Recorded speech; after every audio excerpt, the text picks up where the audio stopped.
Okay, this is session 3 of World of Dungeons Into the Fire. Newsflash for anybody viewing this, for all 10 of you.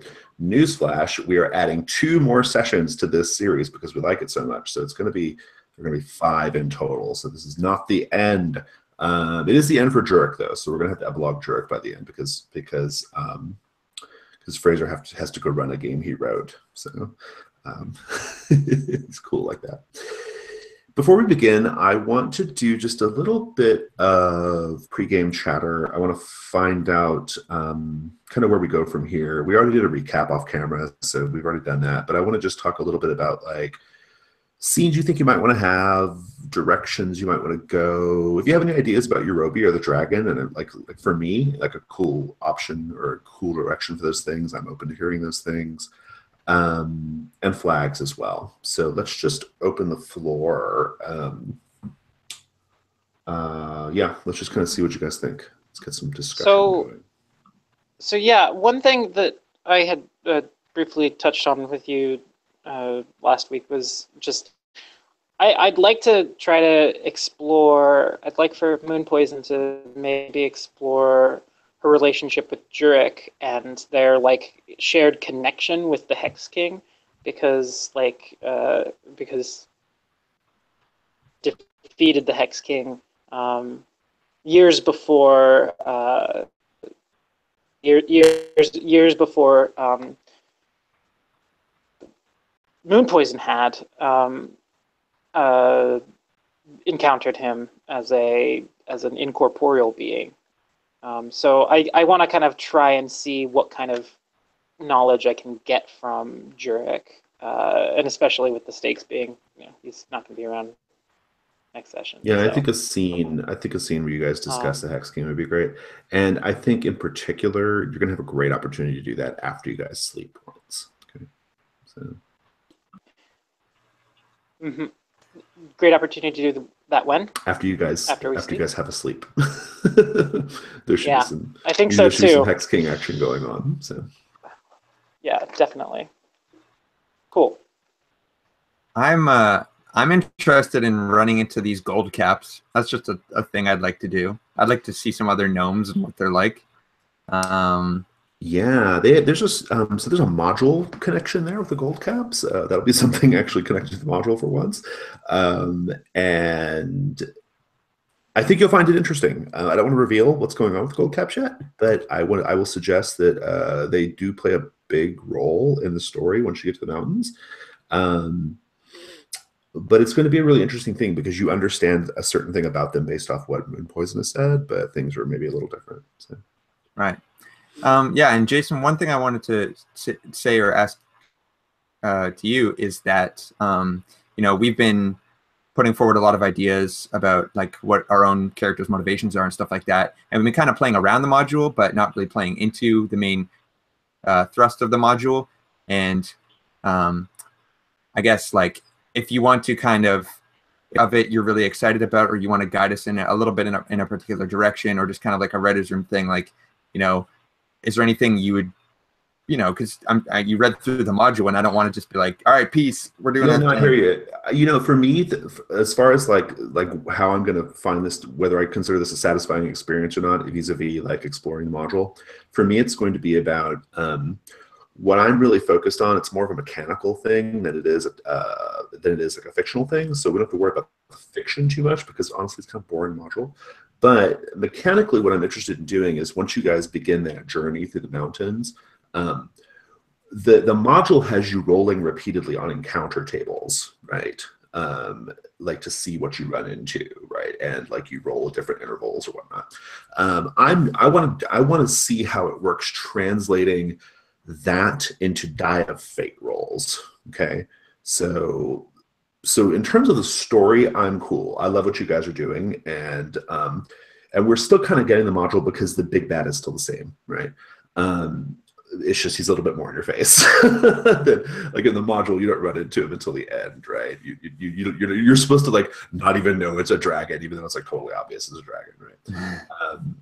So we're almost like leaning into the stupidity of the module in a way by just like having the dragon be here immediately, right? But so yeah, so for me, it's more of a mechanical thing. Like it's more of a, I want to just see how that goes. It's kind of the first time I've ever done it, like kind of translating encounter tables into sort of like more abstract die of fate rolls. So so I'm good, but we'll get there, I think. Thank you. And so then a little adventure would be particularly helpful if we can kind of get out there. And, yeah, heading out would be great. Yeah. I mean, and we've got 2 extra sessions, so I'm not too worried about it. If this were the last session, I'd feel a little more pressed about it. But since we got 2 more, I think we'll be good. So, okay, there's no rush. But thank you. Yeah. So you're telling me that guy was a dragon? I think I'll be satisfied just dealing with the resolution of my sister, the thing that I was big into, and I don't know, maybe some like revenant wilderness hunting for the dragon in the mountains would be cool if we get there, but whatever. Cool. Yeah, I'd like to push into the mountains. I'd like to learn kind of the repercussions of what happened since we've stopped the Order of Dreamers from holding back. Like, I'd like to get a little more laid onto us in that way, and get some clues as to, like, you know, how we can, what our angle can be, kind of thing, in dealing with this. I'd also like to find an interesting way to kind of connect the module storyline to kind of the stuff we had. So I think Zalzane is like sort of brewing on some ideas about, like, you know, this prince and maybe his significance to Yorobi themselves, or to the Red Dragon or something. But yeah, the crossover there is cool. As far as Zalzane, though, he's just going to keep being paranoid and inquisitive about this whole deal because he's really interested in it, right? Like, this is just something he digs. So yeah. Cool. I think Artis is like, yeah. I think with the last session, like the way that we interpret it as like having been cursed by Yorobi in that whole scene, I think that's probably still on Artis's mind. So he's probably, even though I love the idea of, like, even though they've explained to you what they think is going on, you're still like, no, I'm cursed. Yeah, no, good. It's good. I like it. Yeah. I think the first night you sleep is going to be really interesting. I think it's going to be a really pivotal moment for each of your characters, and it's going to suck for some of you. It could be a breeze for some of you. The die of fate will determine all, but I think it's going to be enjoyable. And I really feel like after that first sleeping scene, we're going to have a lot of chances to follow up on some of this stuff and be like, WTF, right? So yeah, I think we should get to it early. What time is it when we leave the crypt? It's already late at night. I mean, Uma's there, and basically we're just diving straight into Jurek about to be shanked by his sister. So yeah, because presumably you guys were down in the crypts, like, reading through all these texts and stuff for a long time. So it's probably like 3, 4 in the morning, right? Like, and we started that riot like after dinner time, right? Like, it was right. Probably almost nighttime. And then, cool. Cool. Oh, and also, you guys were able to leave the chapel. In case that wasn't clear from last time, you were able to leave. The magic wore off. Okay, but I do like that angle, though, Kyle. I think that's really good. This idea of, like, artists believing he's particularly cursed by Yorobi or something. I think that's really great. Okay, cool. Let's check in on flags after the first break. Let's just get going. So, Jurek, your sister is just like, no, Dream Hunter, I see you, demon. You're trying to addle my mind, but I won't fall for it this time. And she pulls out this big fucking knife. Tell me a story about that knife. You recognize it. She's had it since childhood. Yeah, I think it's the knife that was passed down from chiefess to chiefess. I think there's like a law within the tribe that it has to transfer gender every single time the thing is passed down as well. So she got it from the father, and then after she left, I got it. But it's sort of like a Moana put the rock on the top of the hill action going on, except with a knife. So I think every generation of chief has a knife. So maybe to try to jar her out of this, I take out a similar looking knife that perhaps we like whittled or created to forged in our own way to try to, get her to recognize me as not this Yorobi person. Tell me a story. Like, tell her a story based off, like, about the knife. Ooh.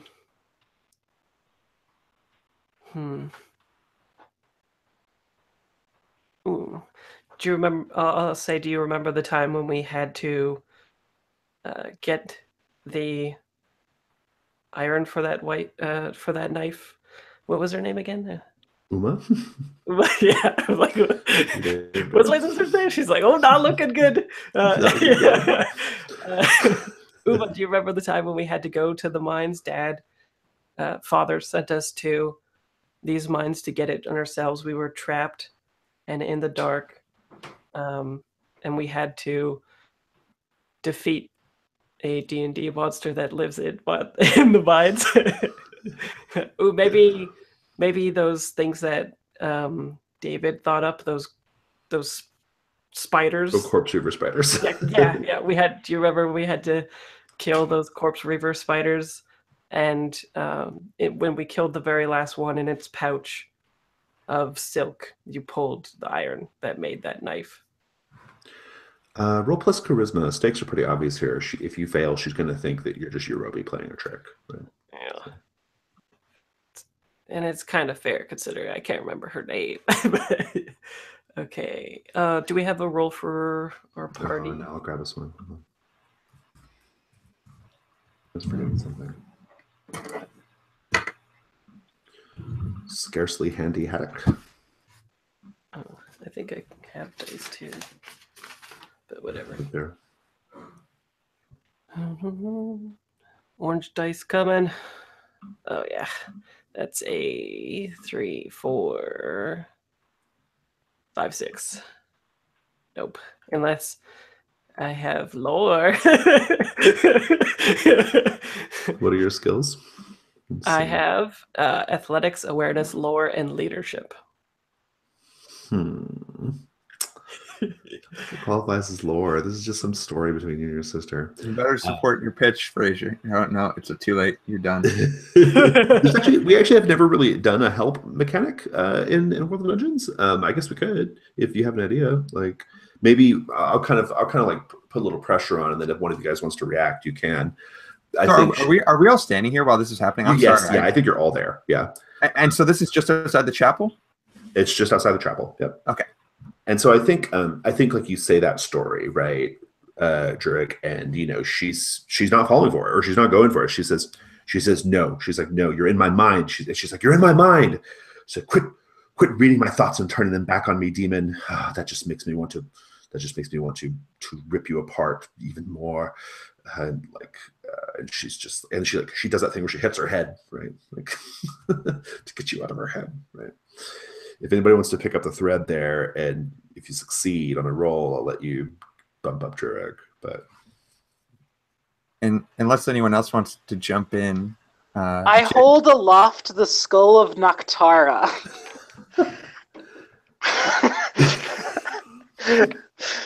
and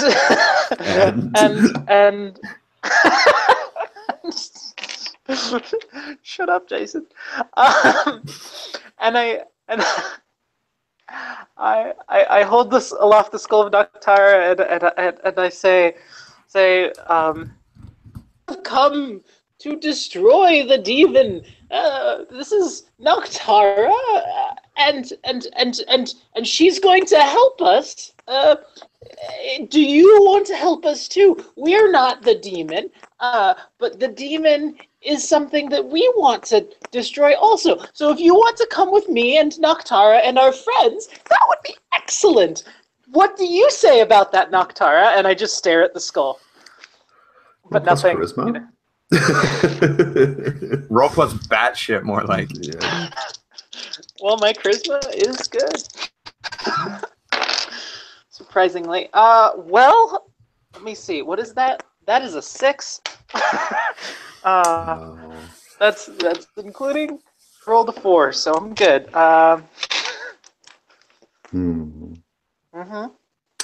So sad. So sad. So sad. I have a great idea, Sure, and I'm going to reveal it to you after we take a quick break. I need some water. 2 minutes. Okay.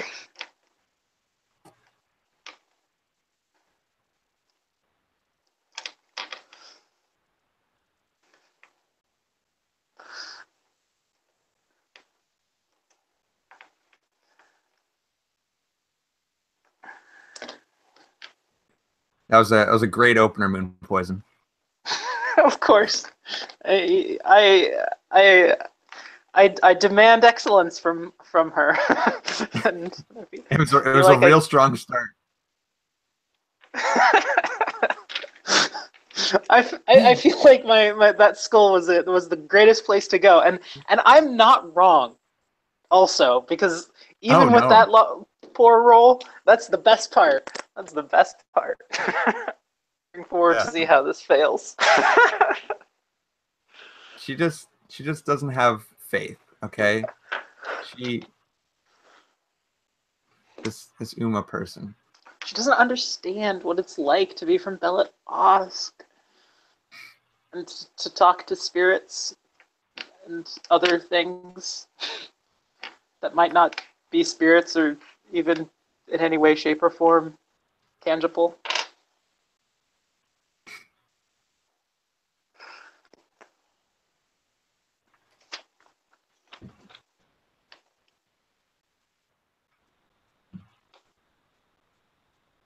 I'm looking forward to the fact that we get to play a little bit more because, yeah, I've been enjoying this. And I was looking forward to the finale, but now I'm looking forward to the finale even more because it's going to be all that more epic.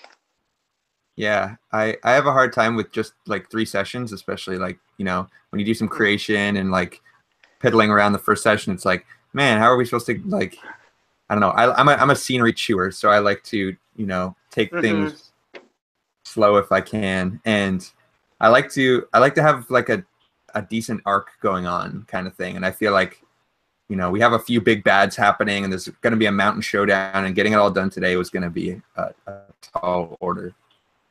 Right. And for me, it takes me a minute, even though I've played Moon Poison before, it hasn't been since March. So it's just like, it's taking me a minute to just get back into her. So, like, it would have been sad. I'm like, I got into her, but then, you know, like, I was kind of seeing this as warm-up for January, but I'm also winding up enjoying this just as much. So, yeah, but it's nice to get back into her because I've been... Yeah, for sure. And, you know, the new characters too, like, it's hard to get what a character's about in like 3 sessions, right? Right, for sure. Getting, like, we're watching about Armina Prar in the next 2 because he's got his thing now, and he'll probably have another thing after he falls asleep. Yeah. Oof. So I got 2 missed rolls. Love it. I forgot to tell you, it's actually 12. Yeah, you add them together. That's how 12 works, total. Right? Yeah, exactly. It is 12 total. I wasn't lying, really. She looks at you both, and she says, "Gnome."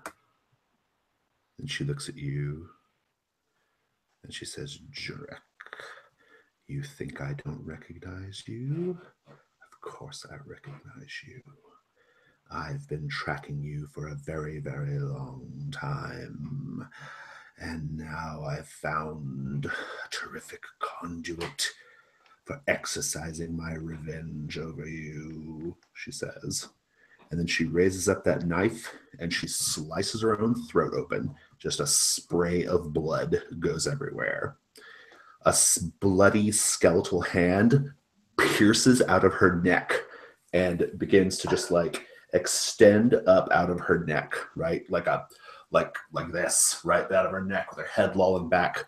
And the Hex King just tears open her chest cavity and neck and crawls out and just sloughs her off like a I don't know, like a skin, just like splatter slough down to the ground. And he's there in his black robes, his tattered black robes and his like tinsel crown, withered, desiccated skeletal face, right? And he's just like staring at you both, like left and right, left and right. And he says, "There's no escaping me now." And then, to your horror and shock, as if that wasn't horrifying and shocking enough, a number of like skeletal spider legs burst from his back, and he just kind of like rises up like on these like huge like spider legs, right? And I'm gonna go around the table and find out what you each do. Jurek. I think that he would take a moment. Like, I think he would just collapse and scream and shout, and then be like the last person to act. Probably, I picture it's like, in Lord of the Rings when one of them goes down and it like goes into slow motion, and everyone else is acting, but they're just there. It's like that. I love it. Hold that thought. I want to find out what everyone's doing first. Moon Poison, what about you? Well, like this terrified, satisfied look goes over Moon Poison's face. Like she's scared out of her wits. But because this is not good. But like her enemy's in sight, and she's just like and I suppose she's gonna. But like, there's a level of like. You're breaking up a little bit, Jennifer. Say that again. Right. So I think what she's gonna do is she's gonna say, God, I don't know what to do. This is terrifying. This is terrifying. Artist, heat of the moment. What do you do? Artist has no idea what to make of this. He has never seen this Hex King, and the fuck are those spider legs? And but I mean, he's gonna notch an arrow, because what else do you do? Action. Good. What about you, Zalzane? Can you give me the briefest, because Zalzane is from Belet Osk, but me as a player, I don't have a lot of like context for like what he's about. So just like, what was his rule like? Like for Zalzane, I was working to tend to some of the insane folks, and being around all that madness all the time slowly made me go crazy, and I turned into like this weird curse doctor. But before that, I was like working, as a regular elf in the city. So. Yeah. No, the Hex King. The Hex King lived in Belet Osk before it was Belet Osk. He built a fort in this like wilderness land, and he was already a lich at that point. And he basically just stayed in hiding for a long time. The city built up around him. Eventually, he kind of like reawakened, and he had a sort of like tyrannical rule over Belet Osk. Like he began to sort of like terrorize people, and he began to rule people through prophecies. Like people would come to his gates, and he would throw goats down to the streets, and people would read the entrails, and he used these prophecies as a sort of like propaganda and control tool. Okay, so I think then my big deal because I was involved in the syndicate that Moon Poison was involved in Belet Osk, and I think my big thing is that I knew all along that I suspected all along that his prophesizing and the curses and hexing that he did were false and were just not. I always had the idea that he didn't really know what he was doing, and that it was kind of just his image that was getting him along. So I don't think I'm quite as scared of him as the others. And they've been seeing him in their dreams, but I have not. And because I know more about the profession and the world of curses and hexes, I feel like I'm able to kind of challenge him almost. Because he's just a big phony, right? So I think Zalzane is maybe the one to kind of you leap into action. You shall not pass him. Is that what you're gonna do? Yeah, kind of. I kind of want to like assault his mind immediately, because like I don't think I have a magical thing for this unless I call a spirit. But maybe I call a spirit to my aid at this point. If you got Quicksilver, you can. Yeah, go for it. I have Quicksilver, and I'd like to summon Orshana of Affliction and Dreams. Okay, good.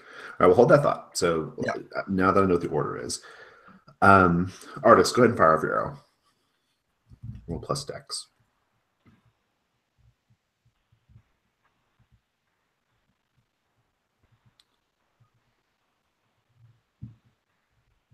You're muted too, Kyle.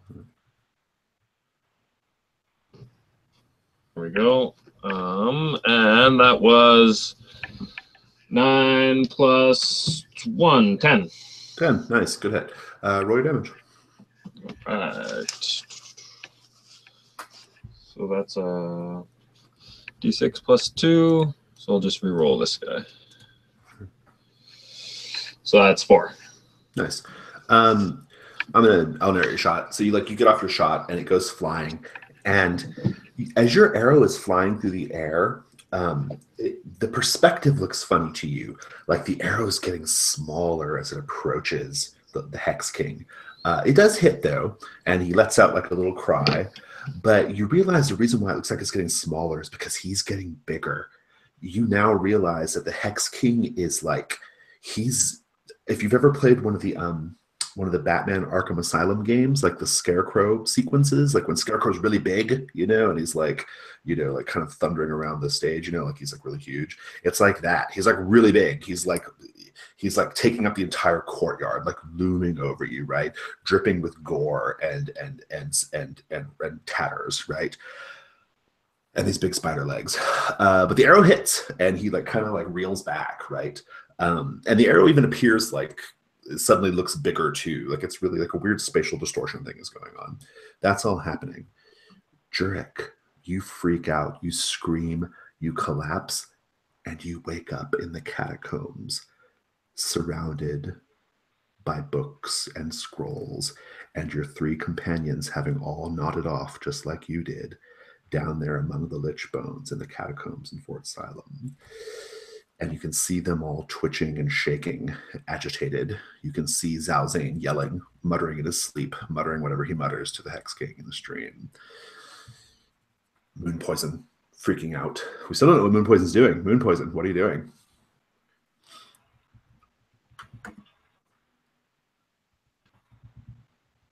You're muted, Jennifer, if you're talking. I'm muted.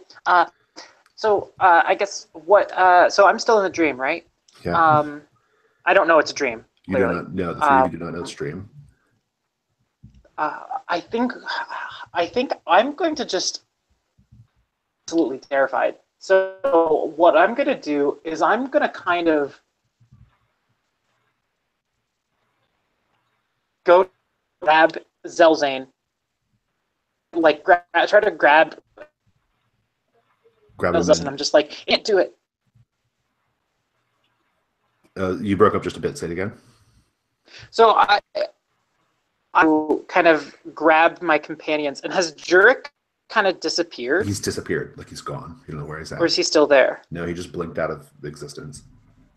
Okay, so that freaks me out. The fact that the Hex King is in physical form and in front of us and huge, 20 feet tall. Right. I'm just like, we cannot do this. We've got to go now.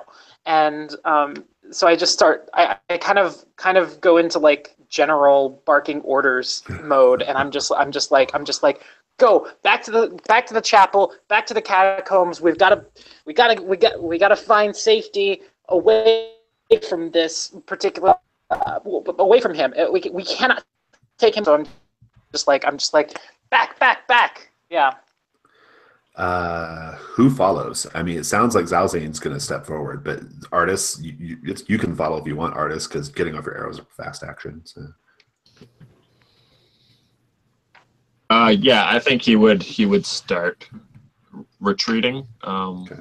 but he's not letting Zelzane out of his view. He's not running hightail, but he's making his way over there. So Zalzane, are you continuing with this, even though Moon Poison is pressing you to leave? I think if Moon Poison had leadership or something on me, then I would go for it. But in this case, I think I say, no, he's distorting our perception. He's a false prophet. He says, "This is our chance." And I've downed that Quicksilver, and I think I take up my drum and I just swing it around on my back, pull 2 bone darts off my back, start beating a rhythm, and then I want Orshana, that the spirit of affliction and dreams.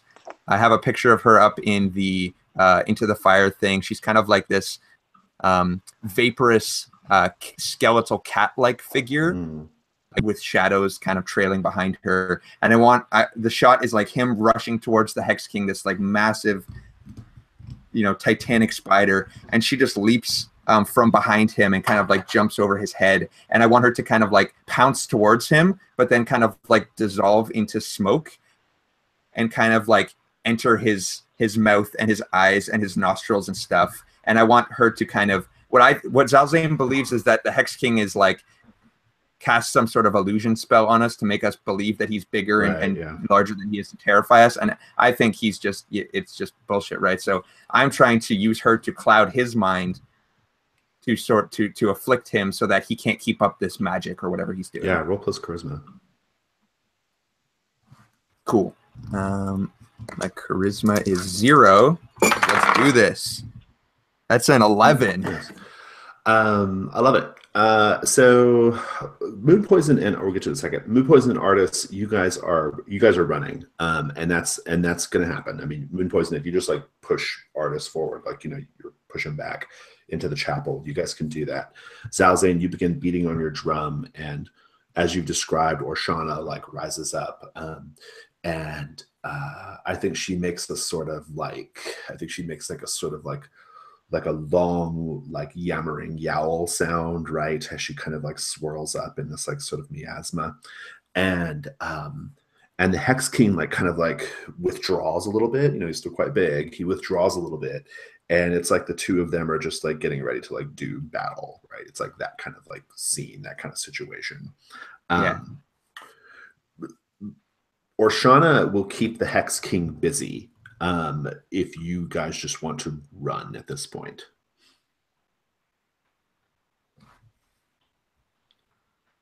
As a player, I would like for this not to go on too long, because it's kind of like Zalzane doing this battle thing. But as Zalzane, like I don't think he would run here, right? So if there's a way we could like cinematically like make this quick, but have him not like just give up and turn and run, like yeah, I think he'd want to at least. I think Orshana can I think Orshana can like push him back, right? Like we'll kind of push the Hex King back. Sorry, Jason. I think you're breaking up now, unless it's me. Can you guys hear me? Yeah, it's you, Matt, not Jason. And went down a little bit. Okay. Yeah. Sometimes just rejoining the call helps too. If you have like sometimes rejoining kind of like reboots it, fixes it a little bit, or turning off video too. Yeah. So I think like Matthew, I assume you're still there. I think like Orshana will kind of see where basically you're down there as Zalzane, and Orshana will be like pushing the Hex King back, right? And he'll be kind of like, climbing back, through the courtyard, like on his spider legs. He's actually like kind of can spider like right over the walls of the fort, right? And we just see him kind of like recede. We don't know where he goes. We just see him recede behind the exterior wall of the fort, right? Right. Meanwhile, Jurek, you're there, and you're seeing your friends like kind of like shaking, freaking out, or whatever. You realize that you just had a dream, but you don't know if they're having the same dream necessarily, right? What do you do? Yeah, I was thinking about this because I was like, I don't know, would he be so freaked out that he would go to like in search of his sister right now, or would he wake everybody? And I think especially with all the talk about the Hex King being like the dream guy that he is. I think he'll assume that it's a real threat against everybody, and I think he like roots for his around in his bag for something really bitter, like ginger or something, Mm-hmm. and like cuts pieces of it and then sticks it in people's mouths to wake them up, maybe. Roll plus intelligence for quick thinking. And I should have just punched him. No, just kidding. That's always the answer. Oh, 7, 8. That's going to work. You can wake up. I think you'll probably wake up Moon Poison and Artist pretty easily because they were already running. And maybe Zalzane. Maybe you haven't quite woken up Zalzane yet. But Moon Poison and Artist, you guys will wake up. You just nodded off down in the catacombs, right? Like while you guys were studying and reading up all these papers and books down in the catacombs. You're going to see an orange glowing light down the corridor, Jurek. As you've done that, as you're doing that, you're going to see this like orange light down that long corridor that leads into the Lich Chamber. It's like a fireball, like roiling, glowing at the end of this long hallway. What do you do? Does it look like the one that was around the red dragon's face? No, maybe, but no. It's Okay. probably the same thing. Okay, I think I tossed the ginger root at whoever just woke up, and I say, make sure that Zelzane gets a big piece, and then I go towards the light. As you're moving closer down the corridor, you realize now that it's like a big ball of fire, maybe like 10 feet in diameter, just hovering in the air in the catacombs, right? Just in space, right? It's like a little sun, like roiling and bubbling, right? And Don't touch it. It has in it, and you can feel the heat, like it's getting hotter as you kind of get closer. And I'm assuming you don't just run right up to it. No, yeah. It says, "Come into the fire. Step into the fire." Roll plus con. Con is... I'm good at Saving throw, bitch. Gotcha. yeah. 7, 9. 9. You are going to resist eventually, but not before you are lured close to this like fire, this like ball of fire, and it's like hot. I mean, it's hot, and you are sweating, and your skin is starting to blister a little bit. I think even like the ends of your hair start to like singe somewhat, right?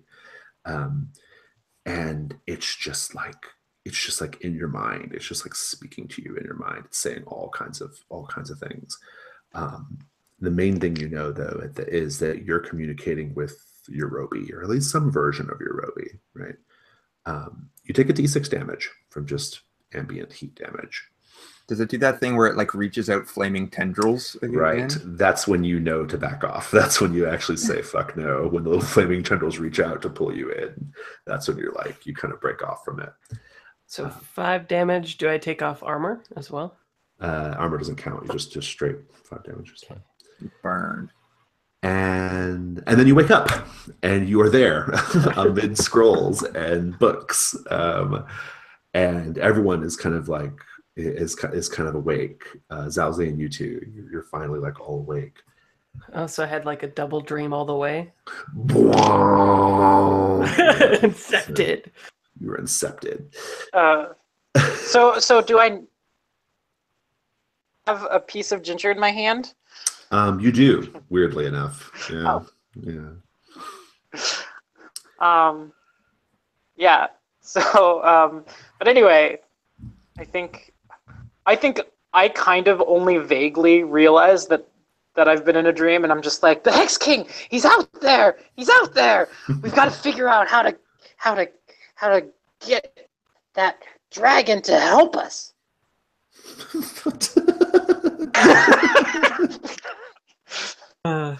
Dragons are always very helpful. Oh man, Luke, you gotta stop thinking Darth Vader is gonna be good. He will fuck you up. Man, I don't know. Who's Luke? What? It's a fairy tale. Don't worry about it. It's a modern myth, don't you know? Exactly. And as far as I know, it had never been told in a movie format until earlier. But anyway, so I think I'm not sure if I'm awake because I just woke up like twice.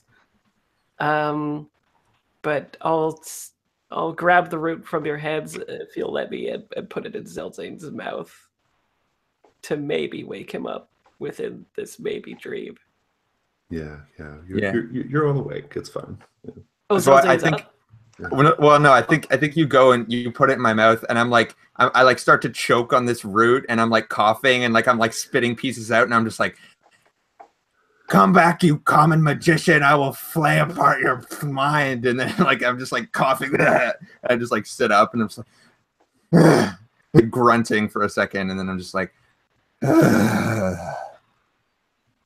I go over to I go over to Zelzane, and I'm just like, you're madder than I am. My goodness. He could have killed you. He would have. He nearly did. I'm surprised you're alive. How'd you get here? The Hex King has clouded your mind with his illusions and his deception. He is not the figure that he appears to be. He tricked an entire population into believing that he was the most powerful entity in that city, but he's nothing. He doesn't understand a curse from a hex. He knows nothing of dreams and nightmares. Sorry. He's possessed a powerful. Please, don't tell me what you know about the Hex King. Whereas my family has been fighting him for generations, and I'll have you know we're gnomes. Gnomes know a thing or two about illusions. So you think you know things. You can come into Beladosk and try to cure us of our madness, but you are madder than the rest. Than the stupidest village idiot in the whole city. No. You are quite insane. Now, that's saying something coming from me. Please, do not engage the Hex King again. Don't do that. Not when he's like 12 feet, 20 feet tall. Anyway. And I think that's enough for Zalzane. I think he's pretty shocked at that outburst. Like, you've never really talked to him much like that before, and he respects you a lot as kind of like a leading figure within the syndicate, and I think he doesn't say anything. Artists, while they're having this argument, maybe you've kind of like hung back a little bit. Maybe you've even left this like space because honestly, it's a creepy space to be, right? You're going to be the first person aware of like topside. You hear like some crying and wailing, like something really upsetting has just happened to some folks topside up out of the catacombs. What do you do? Do you go investigate it? Yeah, he's gonna cautiously make his way up the stairs and you're going to see just outside the chapel. You work your way up to the chapel. You see the chapel. Just outside the chapel, and you're still in the chapel, mind you. Just outside the chapel, you see a group of people like gathered in the square, and they're upset. They're crying. They're looking down at something really upsetting. What do you do? Yeah, Artis is gonna walk over and. You can't leave the chapel. I'm kidding. Oh, I'm no. Okay. You walk out of the chapel and you see Jurek's sister Uma. She's laying there in a pool of blood. Her throat and chest cavity looks like it's been ripped open. And people are upset and crying and freaking out. And you can hear them say, like, she just walked in and just like an invisible force took hold of her and just ripped her apart. Like, they don't say anything about a big Hex King. No. They just saw her. It's like she stood there and just like her body, like her chest and neck just ripped open, and then she fell down dead. What do you do with this information?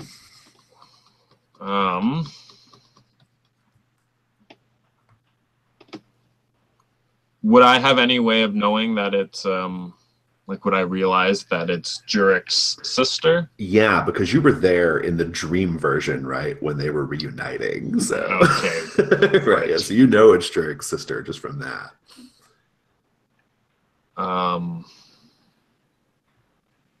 Maybe I would like shout at people or like offer help to like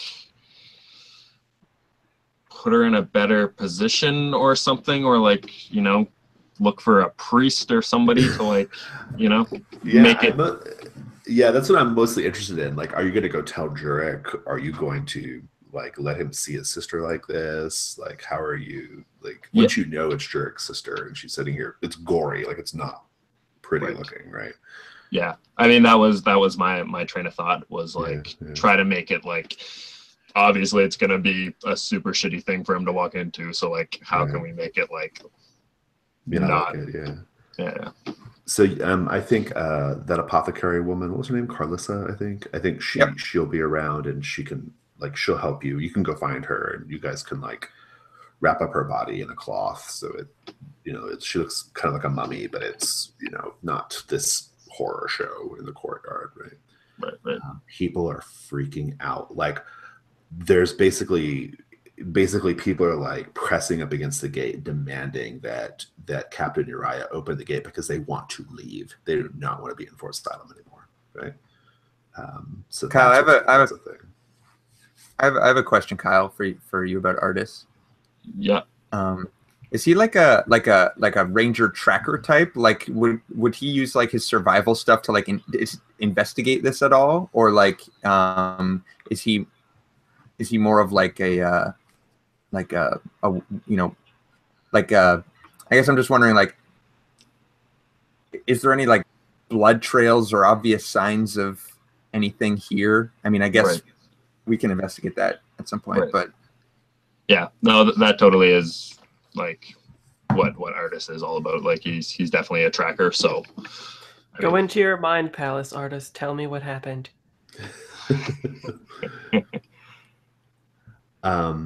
Well, I guess like what kind of information would you be looking for in that case then? Yeah, so I guess people were saying that like just erupted from her. I mean, just walked in, and it just like, and she began mumbling stuff, like she was having some kind of low mumbled conversation. She pulled out her own knife. She cut her own throat, someone will confirm. And then basically just she began to rip open from the throat and the chest and fell down. Right. Yeah. Wow. Yeah. So there's not much to investigate. I mean, that is what happened. And that is as it happened in the dream, except you saw the dream part of it, right? So right. With the Hex King kind of bursting out of her body and then crawling, you know. So. Right. Yeah, so just wrap up Uma and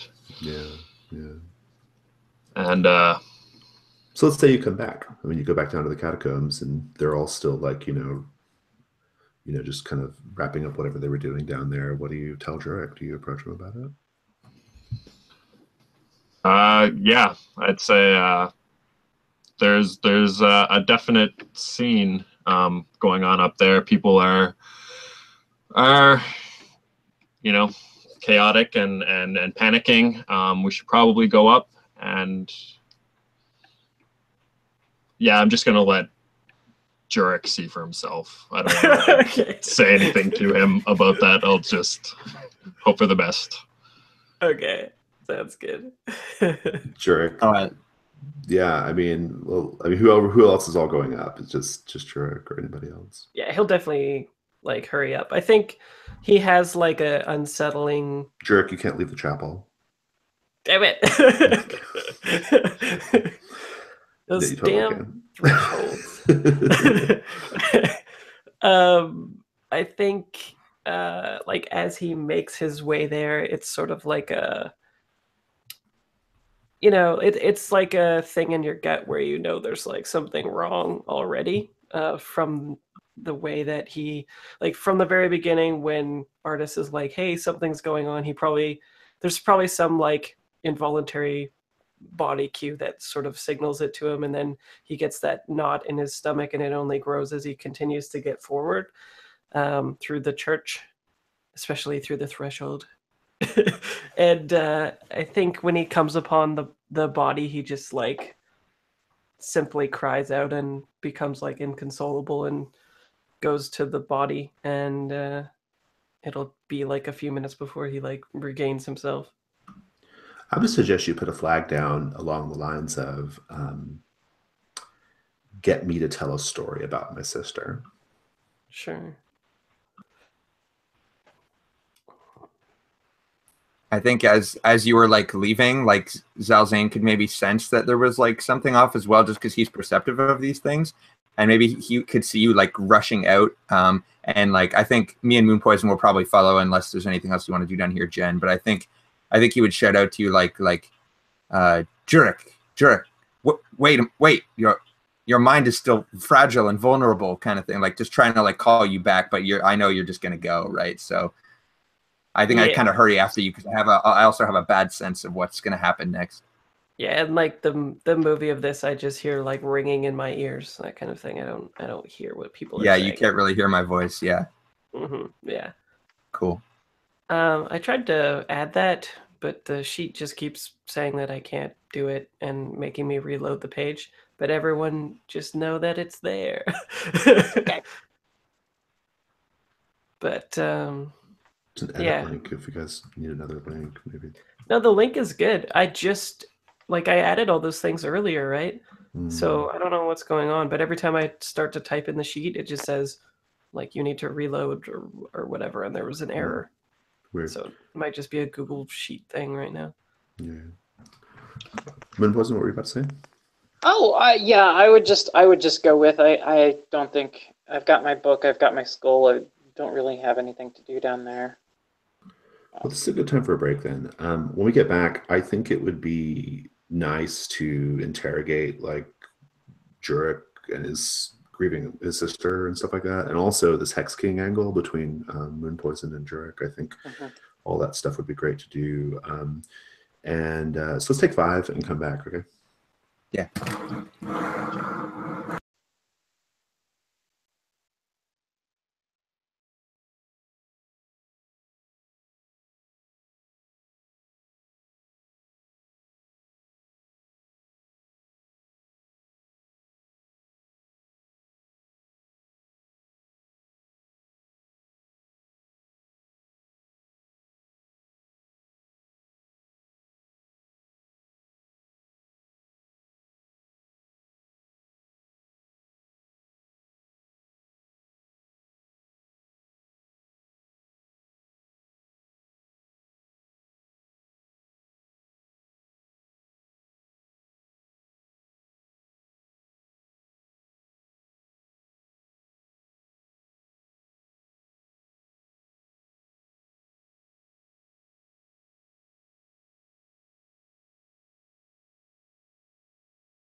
Well, Fraser, I guess you got what you wished for. You wanted to confront your sister. You wanted to deal with that whole situation, and I think it's been dealt with. Yeah. Jason knows what I'm after. I'm all about the sad stuff. Yeah. He knows how to pull at Jurek's fragile heartstrings. Yeah. I mean, when you roll 2 fails in a row, like, what are you gonna do about it, right? Mm-hmm. And it was so perfect that it was you and Moon Poison because you both had Hex King, history, and then it was just like, all right, he's got to show up. That was perfect. I aim to deliver based off our conversation. Yeah. All right. I think it is probably late. It's probably like 3, 4 in the morning or something like that. A lot of people are leaving in the middle of the night. Like there are people like mostly just like like tradesmen and laundresses and things like that. Like just leaving. Like they're just going to go to villages and hamlets. They're done with Fort Asylum. Many of the soldiers are staying. They're not going to abandon their posts yet, but probably some of them are leaving too. Fort Asylum is about to be kind of emptied out. I like the scene of you all just sitting at that little pub that where there was previously a riot. It's all a little smashed up, but it's still serviceable. And maybe you just go around the bar and pour yourselves drinks because no one's around. And that's where we're at. Yeah, if no one's around, I want this to be mostly like a Moon Poison and Jurek scene, and our artists obviously hop in, but like I want because the Hex King just appeared, and I want to address that for sure. But I think Zalzane like has heal right as his skills, and a lot of the time that's in the form of weird curse and witchy things. But I think in this case it's kind of like almost like a caring for Jurek, like in a nurturing kind of sense. Like even though he doesn't really have physical injuries, like he's probably, I imagine how Jurek is, but you said he was inconsolable for a few minutes, and I imagine he's still pretty despondent and like, so he's kind of like providing like emotional care almost, and just like doing things that like, tending to minor scrapes and wounds or whatever, or just like bringing you, making you some sort of poultice that will kind of like calm you and like that. So I'm behind the bar, like brewing something up, basically. Mm-hmm. Yeah, I think he is just in here to, yeah, like I think he was just brought in here and he's still despondent. But when he, like after this scene, he'll probably want to like go bury her properly, etc. Right? Yeah. Let's just keep having that scene. Yeah, so I think what I'm doing is like I'm kind of sitting with Jurek, and I've like got us a couple bottles of wine from behind the bar, and I'm just like I hand one to Jurek, and I'm just like, that bastard takes everything from those who ever choose to oppose him. And yeah, it might be off-putting and abrasive at times, but I get it where you are right now. And he's got to pay somehow. And I mean, we have this shared history with him, and I'm sorry that this happened the way that it did, Jurek. I really am. I don't have any words, but in in Beladosk, when a loved one dies, we tend to try to just recount the goodness in their lives, and around drinks and perhaps a game of cards. I don't know if you'd be interested in that, Jurek. Artis, Zelzane, but we could play cards, drink to the honor of Jurek's sister. As long as it's not teeth. Yeah, I think he'll she has like a bag of a small like little bag, and then she's just like, oh, and then she just puts it away and then pulls out like a deck of cards. Like the little bag was clearly full of teeth. Yeah, and I think he smiles and you see like the missing tooth near the back, which is a deep cut. Oh, you played that game for teeth, didn't you? Yeah, I ripped out my own tooth to play with it. Yeah, but yeah, he'll play, and he says, my sister left our way of life in order to be the first of us to advocate for just as we live in equilibrium with the environment, we wanted to, she thought that we could live peacefully with everybody around us as well who do not live like that. And the last words that I spoke to her were ones of anger, where she left her entire world as her chief to pioneer a new way of life. And in the end, she ended up dying because the Hex King was looking for me, and eventually he found me in just the right way to twist the knife. Just as I cut off his head, 30 years ago or whatever it was.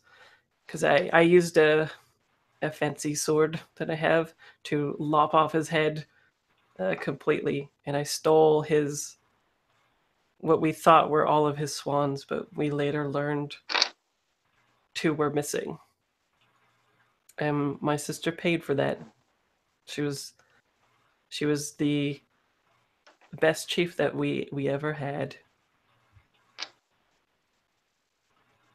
I think Zelzane walks over at this point and sets down this kind of slightly sweet, and kind of earthy and herby as well, like smelling concoction down at the table. And he says, Jurek, your words are touching, truly. I do not have condolences for you at this time. I did not know your sister, but from what you say, she sounds principled. Now, I know this is a difficult time for you, but you must not allow yourself to become apathetic and despondent, Jurek. Listen to me.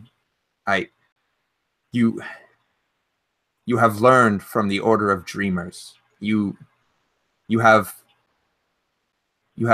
confronted Yorubi, and turned aside their influence. You have, as much as I hate to say it, you have lived with the curse of a powerful man for some time. You see, the Hex King, the truth is I'm jealous of him, and disappointed that he used such powerful knowledge to such horrendous actions. But you have endured his curse for months, for years. And if anyone can travel into the mountains at this time and can stop that horrifying spirit and whatever else it's in league with from causing any more deaths, like the one that happened to your sister today, you are the one we need to lead us. We will at least need your help. Artists, they're having this conversation, and it's sad, and it's, you know, a lot of drinking and sadness. And I think I'm gonna roll a die fate.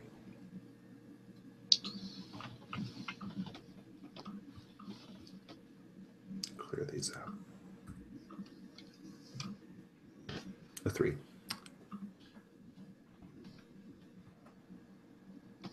I think you nod off at the table.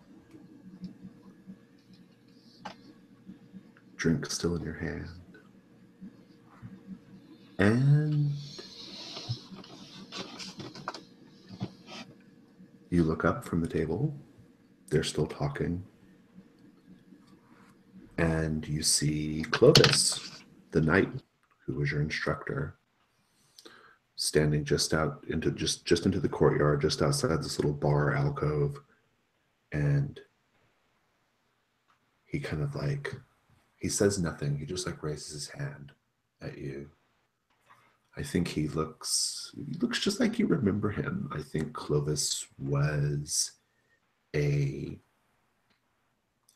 think he was a sort of knight that took a lot of great care with his personal appearance. I think he always kept his armor well oiled. I think he always made sure his blue cloak was mended, right, and dyed. And looks a little, you know, he's kind of hale, but a little older. And he just like sees you, and like he waves his hand, and he's saying something. He's like mouthing something, but no words are coming out. He's just saying, "What do you do?" So he's outside. Is that right? Yeah. Like the bar is just like a little open air, like not open air, but like it's just, there's no doors. It's just like inside a little, you know, nook or whatever. So you could see him and walk right out. Sure. I think Artis, you know, for the past little while has been in a haze, so he's not quite himself, and he completely like loses it, and he runs out being like, oh my god, like, it's great to see you. Like, I knew the stories weren't true. Like, I just had a feeling, like, I knew you were still out there, and you're back now. And you rush up to embrace him, and like it's just like that. Like you grab him, and you're so excited, and he's so excited to see you, and but he's like, you're saying what you're saying, and he's making all emotions with his face and hands, but no words are coming out. He's just like you know, doing that, right? And he kind of like, you know, does that thing where he like wants to look at you, you know, like, oh, let me look at you, right? He's taking a look at you. And but then you can see that like the word, like his mouth is moving, and he's seemingly saying like nothing's coming out, except something is coming out. You can hear it really faintly, like in the back of his throat, like there are words being spoken. But you'd have to lean in really close to his mouth to hear them, almost like put your ear up to his mouth to hear these little words in the back of his throat. What do you do? Yeah, I think as he kind of clues into the scene and like realizes that this is weird, you know, alarm bells are going to start going off in his head. Yeah. And he's going to be like, whoa, like something's not right here. And he's going to start to try to back towards his companions. As best he can. And he looks stunned. He's like, and you're just stepping back, right? And he's like, and then I think he just begins to burn up. Like you just see it. You just see his hair starting to smolder, his skin starting to redden and blister. And he's not reacting, but he's definitely burning. What do you do? I think what Artis always does. So he realizes that like something's awry, and that's probably not Clovis, and so he starts backing away and like notches an arrow and takes a shot. Just nice. That's what he always does. Nice. I think you snap out of it, actually. Like, you go for your bow, and everyone's there, and they all look at you like, are you cool? Like, cool, bro. And Clovis is not there. He's not there anymore. Yeah, but if the dream world is connected, it's probably a good thing you didn't shoot that arrow. Yeah, you may have killed him, right? Yeah. Right. Yeah. So anyway, how are we still going with this scene? Or? Yeah, I think that he would start telling everyone what he just saw, and like, you know, particularly Zalzane, because he knows stuff about dreams, and be like, you know, this happened, and flames, and you know, he started to burn up, and now I'm back, and whew, sit back down and look very not at ease. Yeah, I think Zalzane like thinks deeply for a moment and then says, I'm starting to piece together connections between these dreams that we're having. They may be horrible, and sometimes they may be prophetic in nature, and it's very worrying, but it's also elucidating. There are secrets here. There's a mystery to put together. I grow weary, and I fear that the night will not let us rest peacefully. But in the morning, I think it's important that we discuss everything that we've seen in these dreams, and even what we see in the dreams we have tonight. I feel like they are our best clues to confronting whatever threat awaits us, whatever fire we are supposedly walking into. Yes? And I pick up the soul that I've got, and I'm just like, maybe she can help us tonight. At least sleep well enough, rest well enough. We may learn a thing or two in our dreams. We may learn less than we would restlessly, Yes. but we might get some sleep. If our old friend can help us. I like If she that. is Using her ward domain or whatever. Yeah. I think Zalzane basically just says, like, if she's amenable to helping us, you know, maybe we can still have dreams that could be even prophetic in nature, but might not be so, you know, harmful to us, kind of thing. So right. Yeah. So. Well, it sounds like we have a good segue then there. I mean, it sounds like you want to do a ritual to invoke Noctara's protection from the dream incursions, right? Mm-hmm. It might be a cool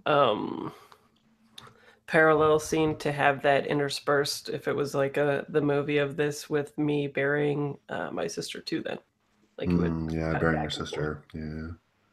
That's I mean, that's stuff you can all be doing in the right before you try to get a few hours sleep, right? With whatever's left of the night. So you might be sleeping late into the morning, right? So. Yeah, I have like a semi-ritual burying thing in mind as well. So yeah, you can well. Go through it now if you want. What's it look like? So I think what it looks like is he finds particular trees and he uses his knife that we saw in the dream to cut the bark out, and then he wraps his sister in it with the bark as like a thin shroud, and he uses that to cremate the body. And he says, like, my sister was pure fire, and then she burns up, and on the coals and the ashes, I think he tests himself by standing on them when they're still hot, and there's like scene of him looking up at the stars as the like the embers and the coals float up to touch the skies, and if he's looking for the embers to match like a sort of constellation, and that way he'll know exactly where his sister is for all eternity, that sort of thing. So he stands on the embers as a test of strength until he sees one that is clearly being pointed in the sky, essentially. I'm gonna roll for your party. I'm gonna do Die of Fate to see where your sister ended up. Okay.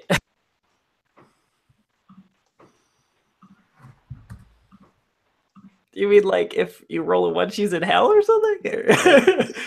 You got a 6. You Well, got a 6. Tell me the pleasant place in the heavens that she ended up. Ooh, I wish I knew more constellations, but maybe... If I got a 1, I was going to put her like with the Hex King. Yeah, I think he like smiles and knows that in their beliefs anyway, she has like gone to her place and might be reborn, and that turmoil that she suffered from the Hex King in the last moments was something that didn't like sunder her soul apart and stuff like that. Like she's still got that fire in her, and she'll come back one day. And I don't know, I don't know much constellations, maybe like Cassiopeia or something like that. You can just make one up too, right? So yeah, that's true. it's not Earth. Yeah, I'm actually curious. Is there like something symbolic that represents her, like her nature of wanting to, I guess not necessarily spread your culture, but like open up your people to, the other folks around you and try and be a welcoming, peacemaking presence kind of thing? Like, I don't know. Well, I like the symbolism of her being fire, so maybe it is like literally a constellation that looks like a roaring fire. And I think he thinks of the dragon and sort of, gets a grim look and says that like she is the true fire, and soon the dragon will learn this. Yeah. I think that's a nice connection thematically to the, you staring down that ball of flame too, which yeah, that's interesting. Cool. And you're going to do a little ritual to summon Noctara, correct, Moonpoison?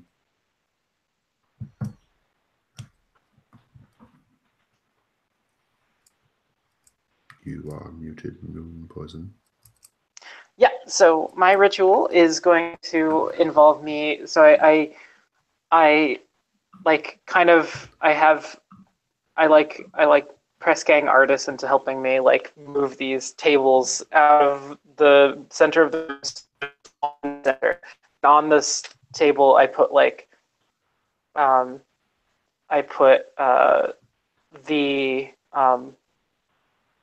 the owlbear skull on the center of the table, and then I put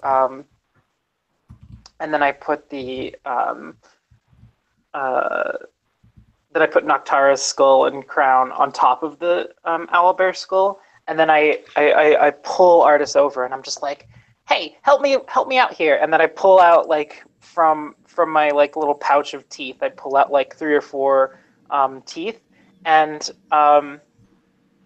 then I hand Artis my hammer, and I'm just like, when I tell you to smash these teeth one at a time, just when I tell you to, okay? And then it's just like, I'm just like, and I every time he like relaxes his arm, I'm just like nope, keep the hammer held high, and then I'm just like, okay, now smash the first one, and then like this is like half an hour in, and then another 10 minutes in is like smash the second one, and then another 10 minutes the third, and then the fourth, and then I kind of gather up all of this dust from these crushed teeth, and then I make a sieve and put it into a bottle of wine, and I'm like, drink this, and I give it to Artis to drink it. All right. What does an Looks artist like- do with it? Yeah, I wonder. artist is definitely gonna look at you like you're batshit crazy. But say like, fuck it, like what have I got to lose? And he'll take a big swig. Are you gesturing him to like down it, or is he like taking a sip? Just to take a little, like a drink of it. Yeah, okay. He'll take a gulp. I assume everyone's going to take a gulp of this, or is Yeah. that the idea? Okay. Mm-hmm. Including you, Moon Poison? Yeah. Mm-hmm. Okay. Kind of pass it around. I would feel uncomfortable personally drinking something from someone named Moon Poison, but maybe that's just me. It looks like Fraser stepped away for a minute. It's okay. We can keep going. We'll catch him up. So yeah, I mean, this is your magic, right? So it wasn't musical magic. So are we rolling intelligence instead here? Yeah, I think so. So.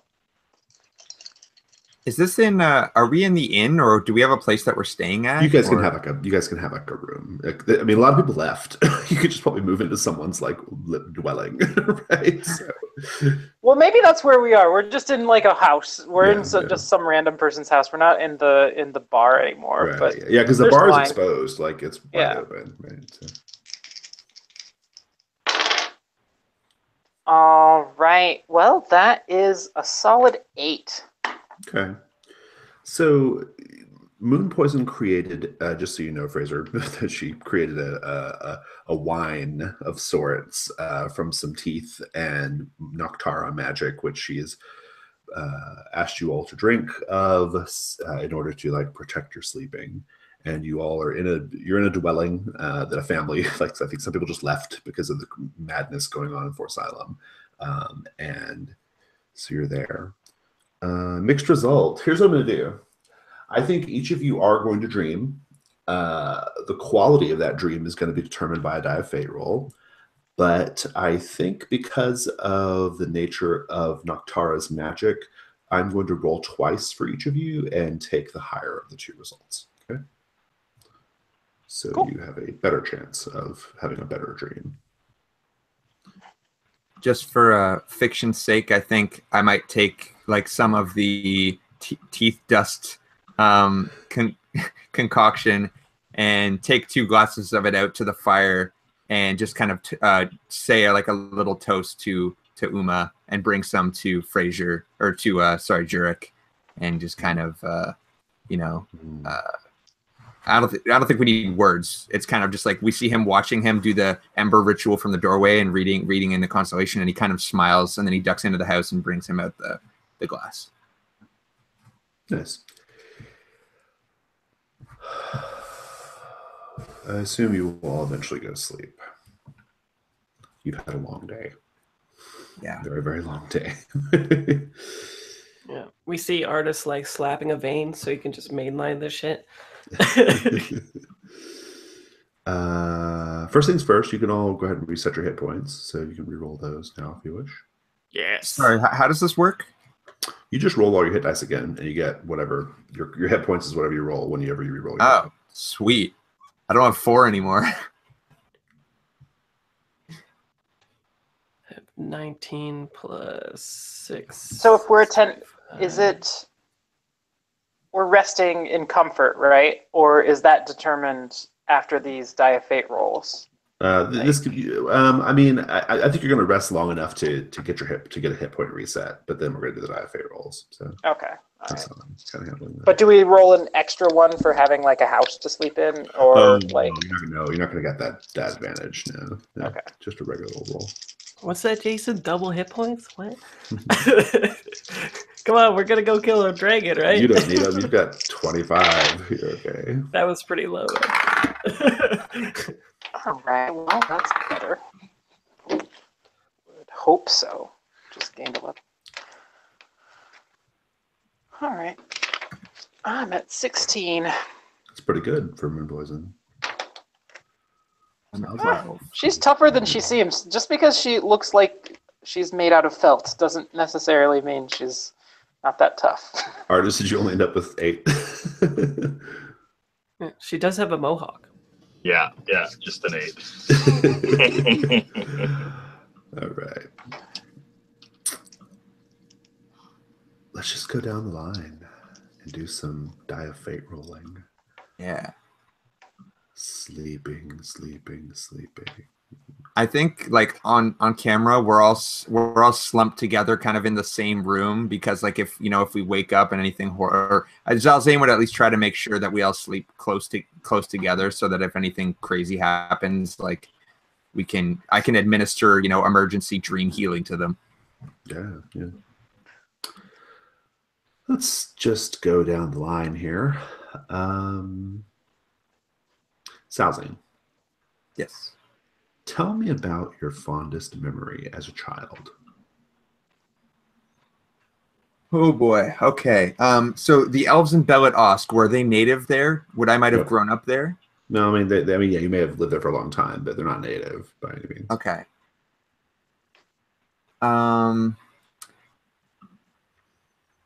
It's almost like a holy task. It was probably the first time you went through the screaming tunnels of Belet Osk.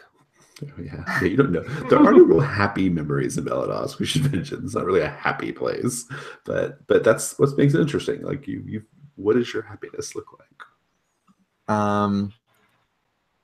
I think that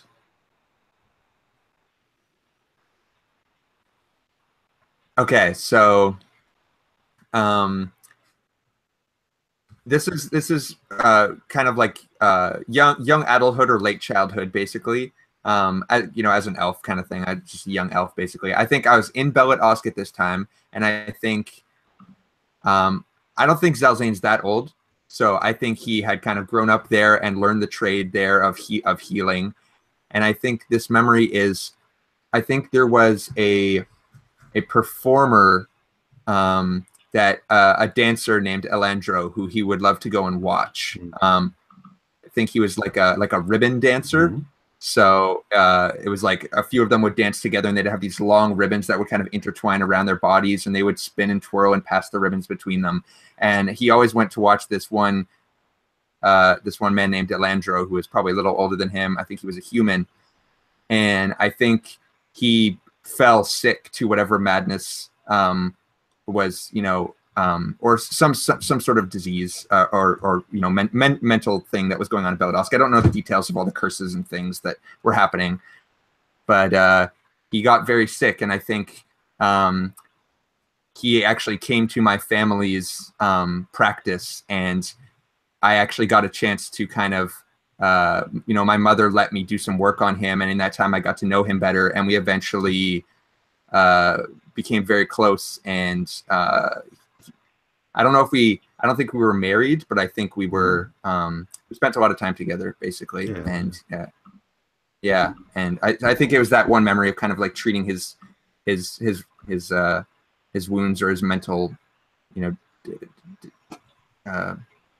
discombobulation. I don't know what the word I'm looking for is, but yeah. I'm gonna roll a die fate twice. So I gotta clear these. Hold on. Right. Yep. Here we go. Oh. It's a good dream. What did you say his name was? Elandros? Elandro. It's a good dream. I think that in the dream,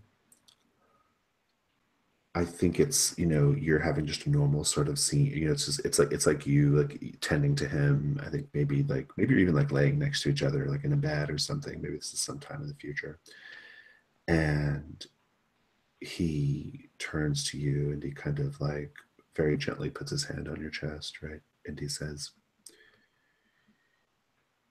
"You're going to walk into a huge, dark, gaping cave mouth. And you're going to walk through this cave, and you'll have a choice to go left or right. Whatever you do, do not go left, or it will be the end of you." And then I don't. Is this scene like am I lucid in this state, or am I kind of just watching this dream happen? I don't know. You can be if you want. Yeah. I think I just kind of like whisper to him, like I'm kind of like halfway in between, right?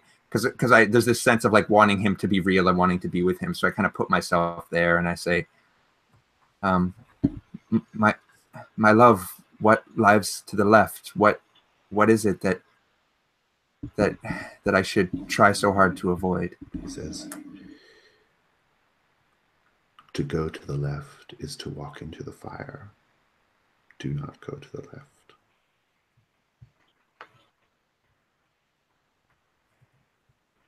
I think I just exhale and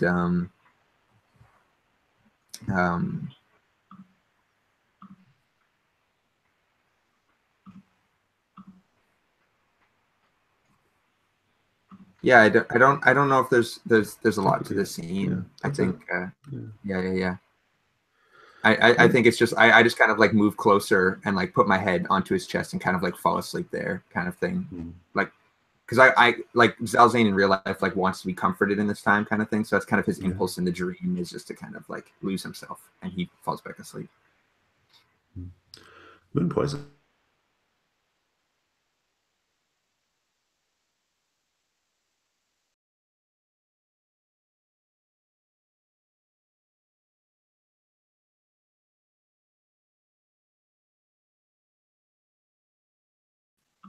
It's maybe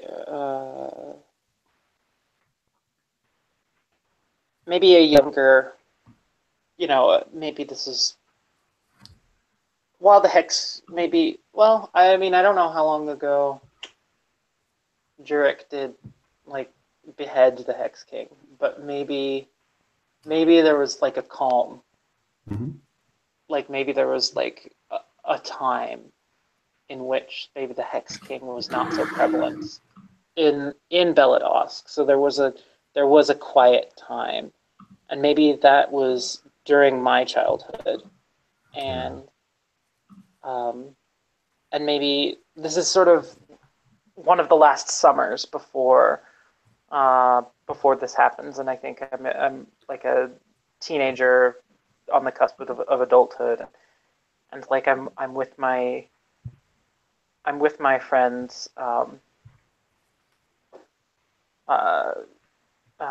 Shadowhawk and Mudtoe, and we're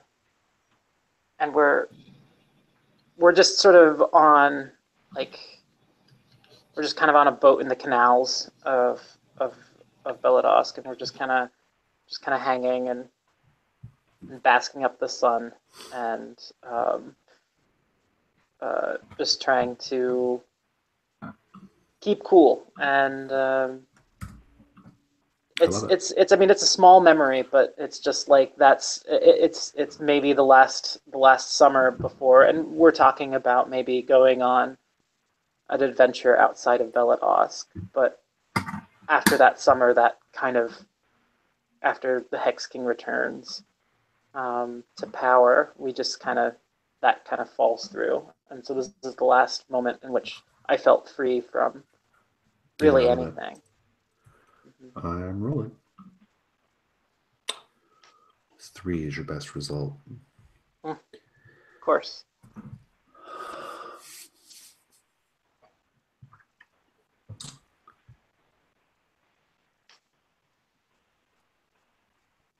Mudtoe and what was the other one's name? Shadowhawk. Shadowhawk and Mudtoe. And Shadowhawk is still in Beladosk. And Mudtoe is not. What happened to Mudtoe?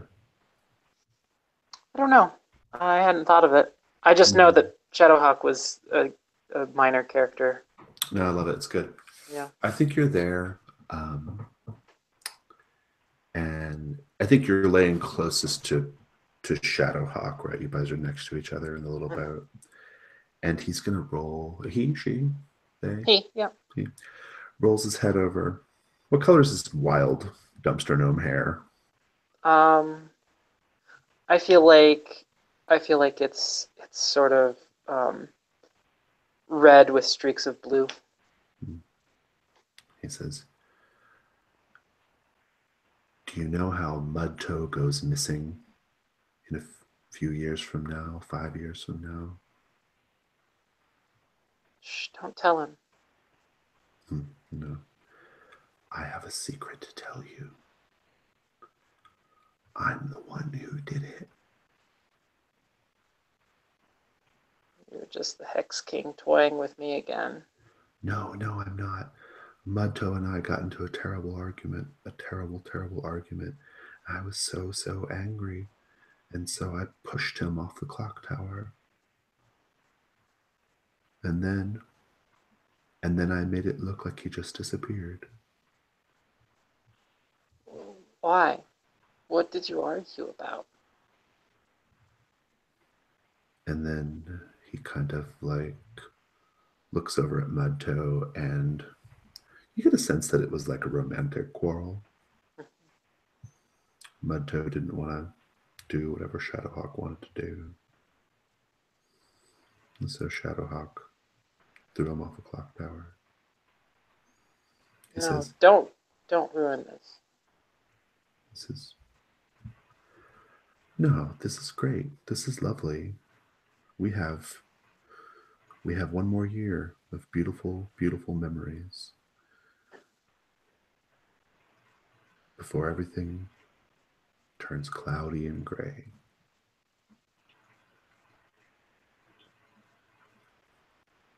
And then he puts his hand in your hand, and the dream proceeds.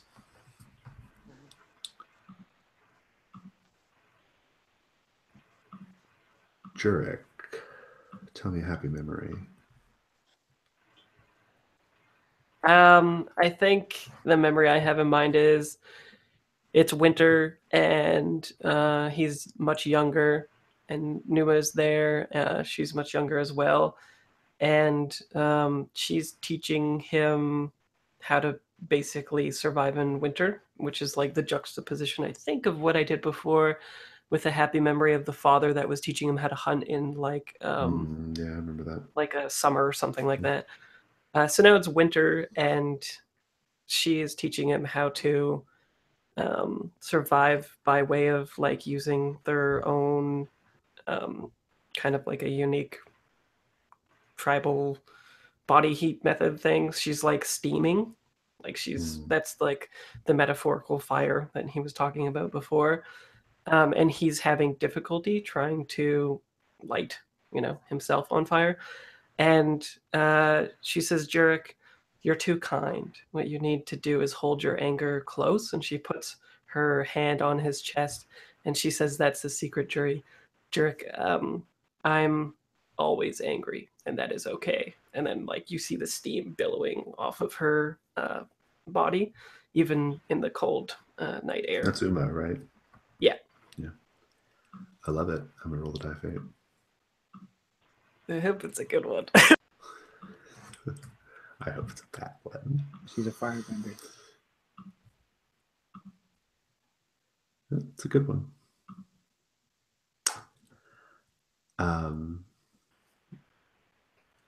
It's good. I think when this memory originally happened, you didn't master it at the time. There was something fundamental that you missed. But I think you get it now, right? Like it's maybe it's got something to do with her being dead. Maybe it's the effect of the dreams, but you definitely get it. And I think the way we're going to interpret this mechanically is,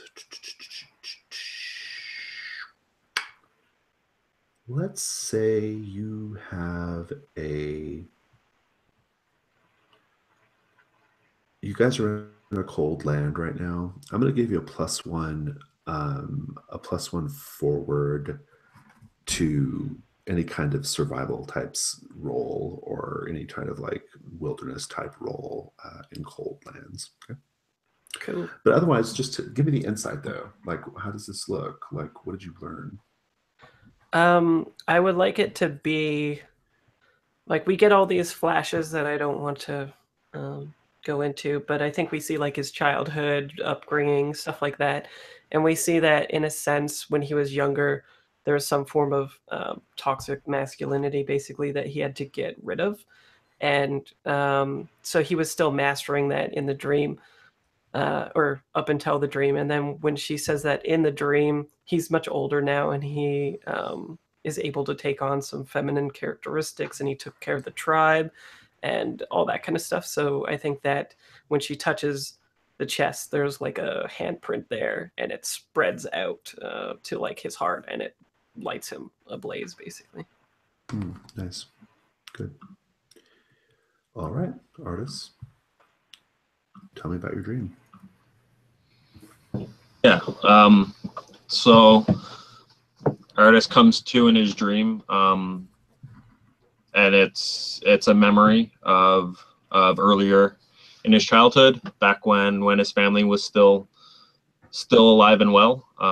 And I think he kind of knows that like this is a dream, like enough of this has been going on, but he doesn't care. It's a nice memory, and he goes with it. And he's with like a younger sibling, and they were like, you know, supposed to have been doing hunting or something, but they're goofing off, you know, by the river and just like take the afternoon and just like, you know, have a great time. And yeah.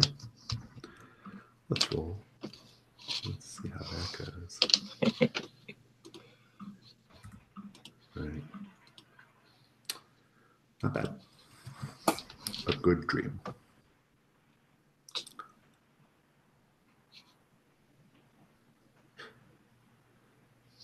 I think the dream it's just a dream. You are there with your the sibling of yours, and I guess like I just have a question. Why do you do what you do? Like, why are you this person? Why are you this adventurer? Why are you this ranger? What is it all about for you? like in the future, like, yeah. Just no. I'm just asking out of character. Like what? Like we're just what? Why does artists do this? I guess. Like, why'd you leave your family? Seems Yeah. like you really enjoyed them. Right. No, I think that they were taken from him. Like I think that you know, he was off on a hunting, or he was off somewhere, and some people you know, burnt the house down with everyone. Right. Yeah. And he, you know, he wanted to do something about it, but like knew it was suicide. So he's kind of been running a little bit ever since. And this sibling, let's say it's a sister, that you're with in this dream, did they perish also in the fire? Yeah. I think I think like you're just having this dream, and it's so nice, right? And I think like the day proceeds in the dream, and you're tired. You've got that sort of like just like that exhaustion, you know, of like it's time to come back in, you know, right? And you're just so tired, and your parents are thrilled because it means you'll eat dinner and go to bed, right? And you and you're walking back, and I think they just turn to you and they just say, I want you to know that we haven't stopped thinking about you. Not once.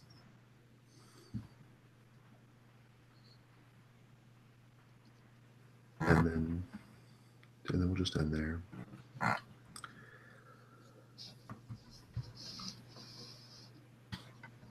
And it's the next day. I think you all slept fairly late. 9, 10 in the morning, the equivalent thereof.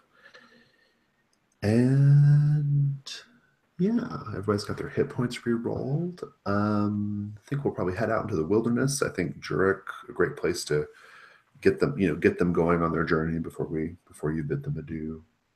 So we'll come back in like 3 or 4 minutes and do that.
Jason, this is so good.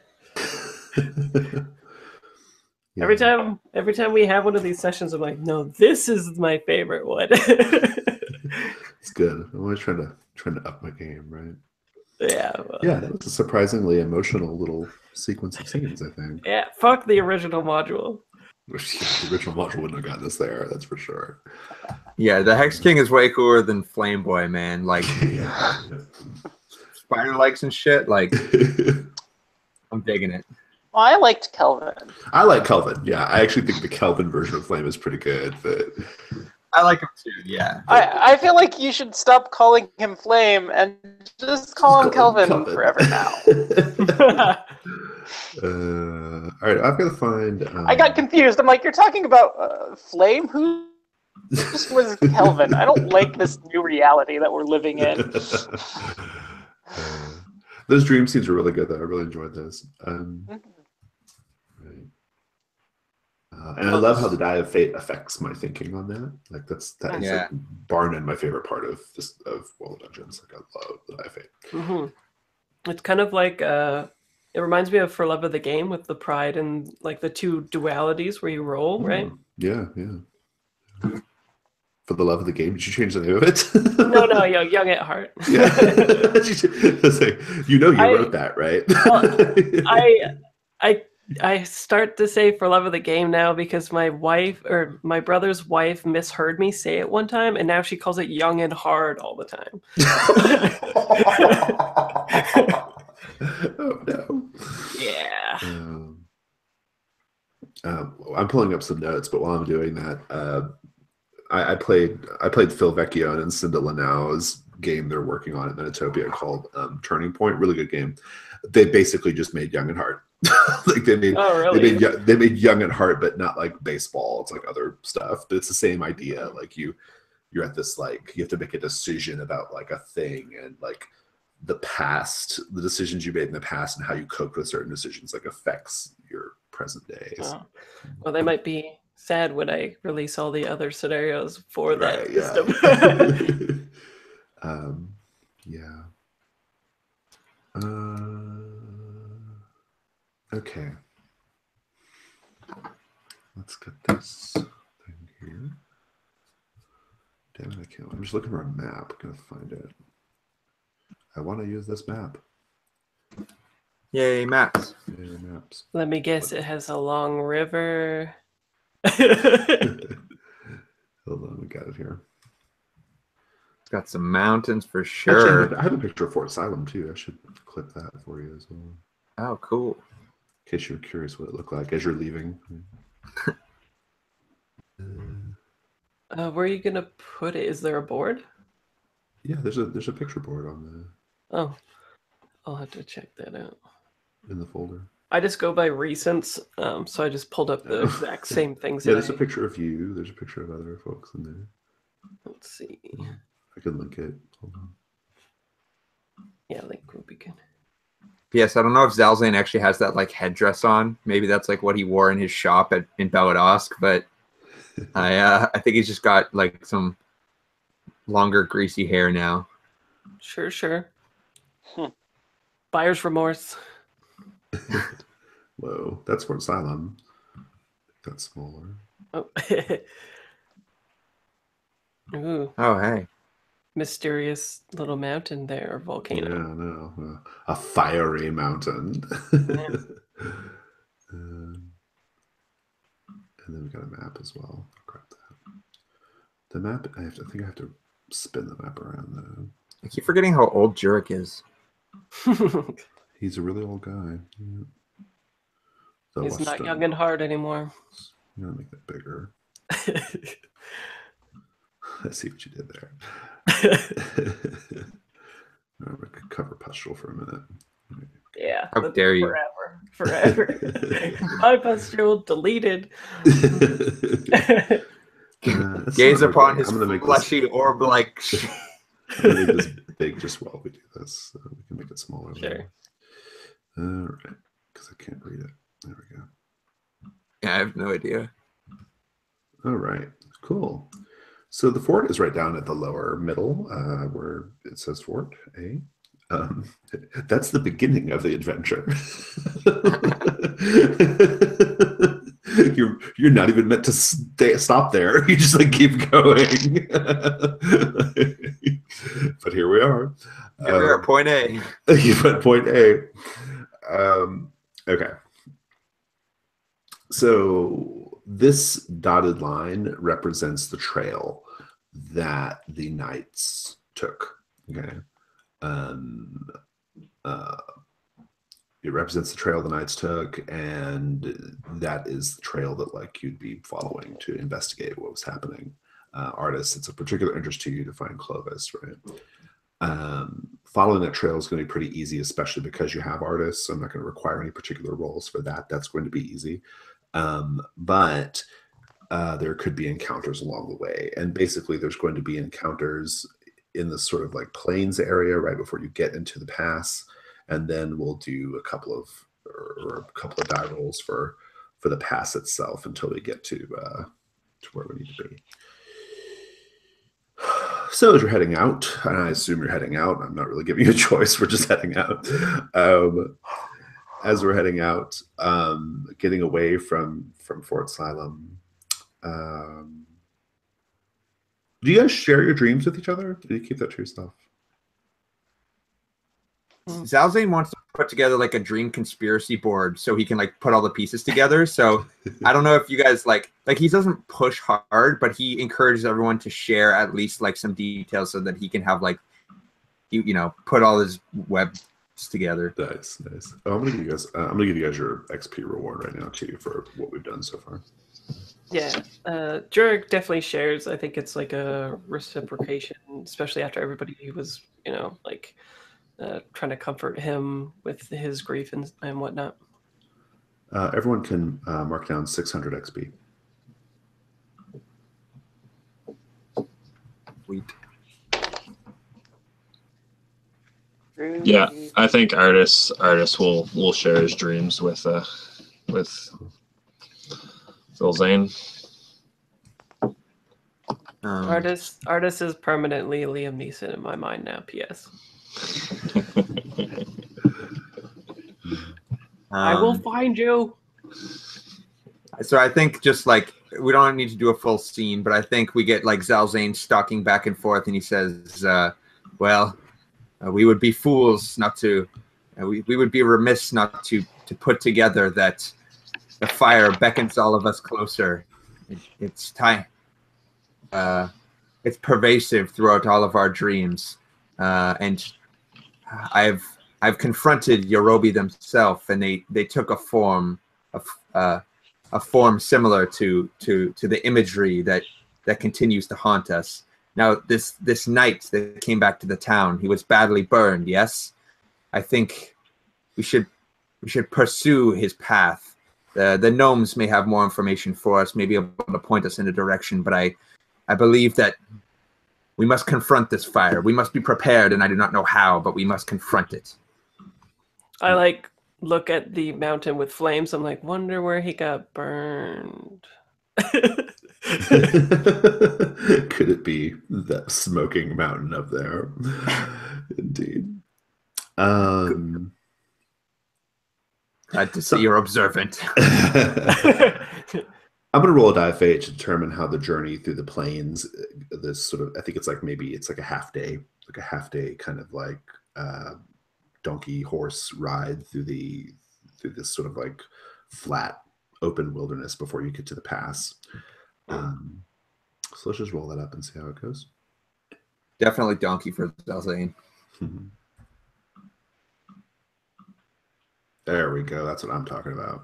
Bam. Enough of this tie is 2d6 bullshit. Although I do think it led to some good results, though. I think we got some fun scenes from that.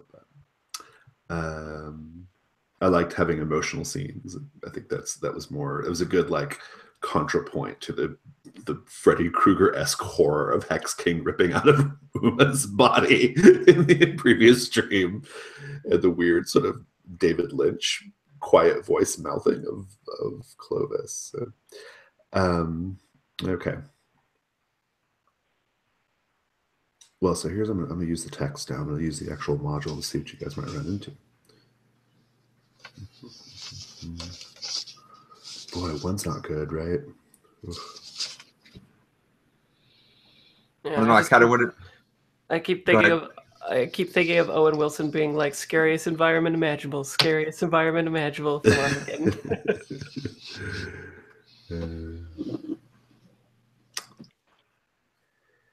It's nighttime. You are very close to being at the pass, where the pass is where you'll be able to pick up the trail, right? That's where Artis expects to be able to pick up the trail, because the pass will have like lots of chances for like, you know, the rocks to be disturbed in a certain way, gravel to be disturbed, so it's easy to kind of see where people went, right?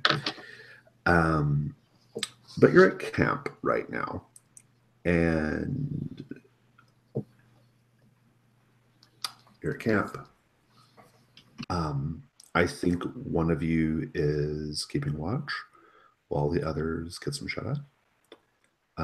Keep hit points the way they are for now, but who's taking first watch?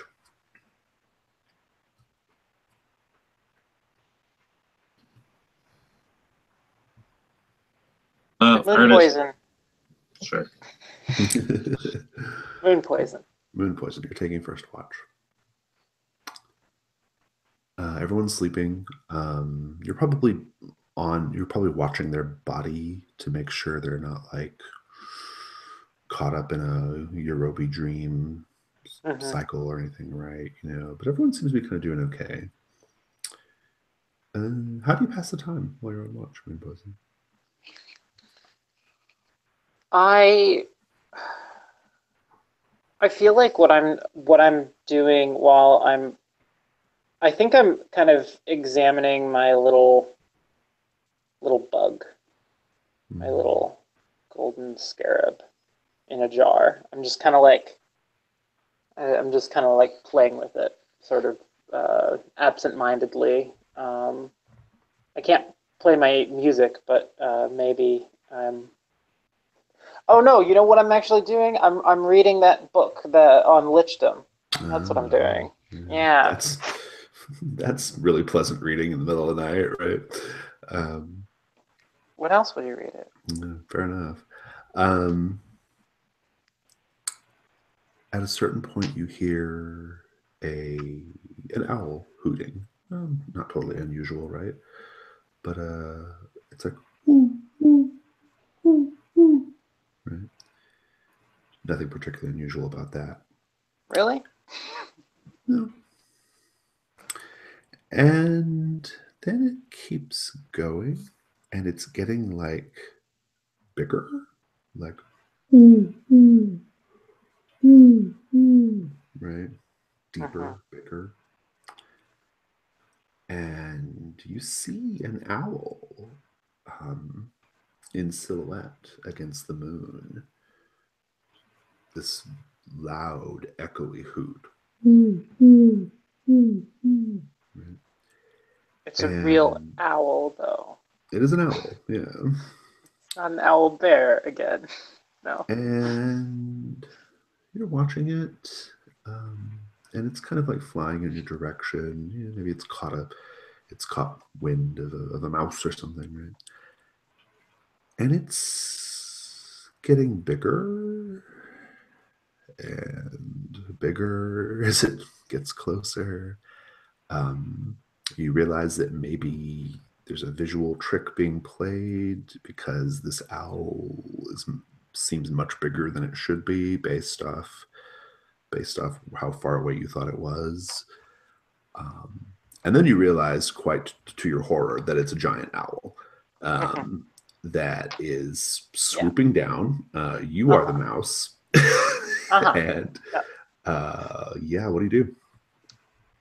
Well, I don my owl bear skull helmet. It's very intimidating, yeah. And I get out my hammer and sickle, and I get ready to defend myself. Indeed. And I think I also like kick Artis Artis's feet a little bit. Nice, nice. Artist, you can snap out of it, and you see this big fucking owl swooping in, like just like that, the way owls do. They're big. Like this thing is like you could fit in its claws, right? It's just like swooping down. Moon Poison, you have to cope with him first. He's swooping down. What do you do?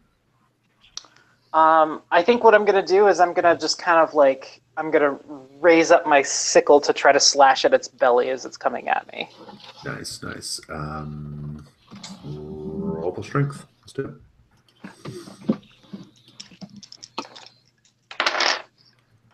That's an 8. Nice. You're going to get the slash, but he's also going to catch you. I think that's how you get the slash, because he catches you. Okay. All right. He scoops you up, snatches you up. This owl is probably like the size of like a bedroom, right? It's really big. It swoops and just like snatches you up, right? Like you could ride this thing. Right. And roll your damage on it. All right. 6. Here's something helpful about the module. No stats are included for the monsters. It assumes you have D&D. So it's a problem. So I'm just going to make up some hit points. All right, what'd you get? 6. That's a pretty good hit. Pretty good hit. Yeah. The owl like grabs you. It kind of like it cries out. It screeches, right? And it's ever more determined just to take to the sky at this point, right? So it grabs you and is kind of going back up. But it's got kind of a wobble. Like you've got an easy shot here, Artist, because the Moon Poison managed to injure it and kind of broke its stride a little bit. What do you do? Artist is going to quickly notch an arrow and try to shoot it like in the thigh or like the muscle of the leg, hoping to get it to drop Moon Poison. I love it. Dexterity.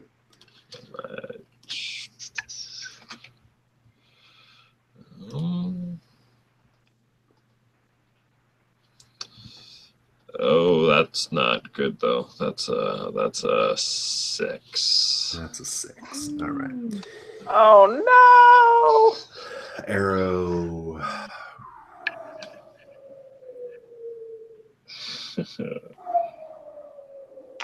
Swirling through the air. Whistling through the air. Moon Poison just sticks you right in the gut. Roll your damage on Moon Poison.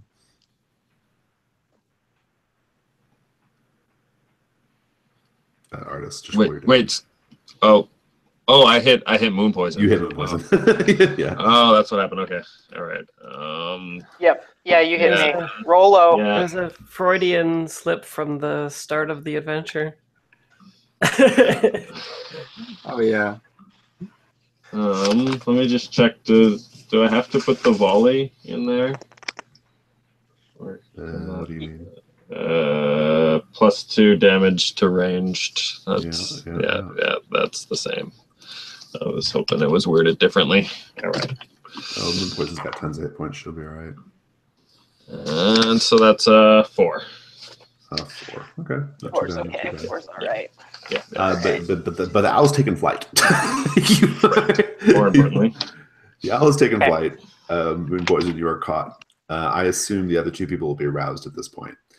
But the owl is taking flight. There may not be much you can do about it. Moon Poison, you're up there with this owl, and it's feeling pretty. It's not happy about being stabbed just now. But what do you do? I have easy access to my fishing pole. The fishing pole, an echo of the first session, the first encounter of the first session, right? What do we do with this fishing pole? To try and hook like a branch of a tree and try to reel us in and try to like disrupt this bird's Or at least pull pattern. yourself free from it, right? If nothing else. So, Is it one or the other? Yeah. roll plus dex. See if you can catch a branch. My worst stat. Oh boy, that was a boxcar situation. Oh, nice. You get a bonus Hey. too, as long as it's higher than 12 total. Oh, right. So I think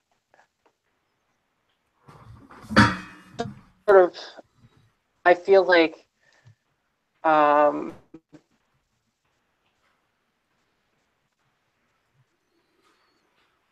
like I do, like I wrench myself free from a swing down, but it kind of catches off guard, and it actually like it gets used and flies kind of into a trunk You broke up just a little bit, of a Jennifer. tree and starts to fall as well.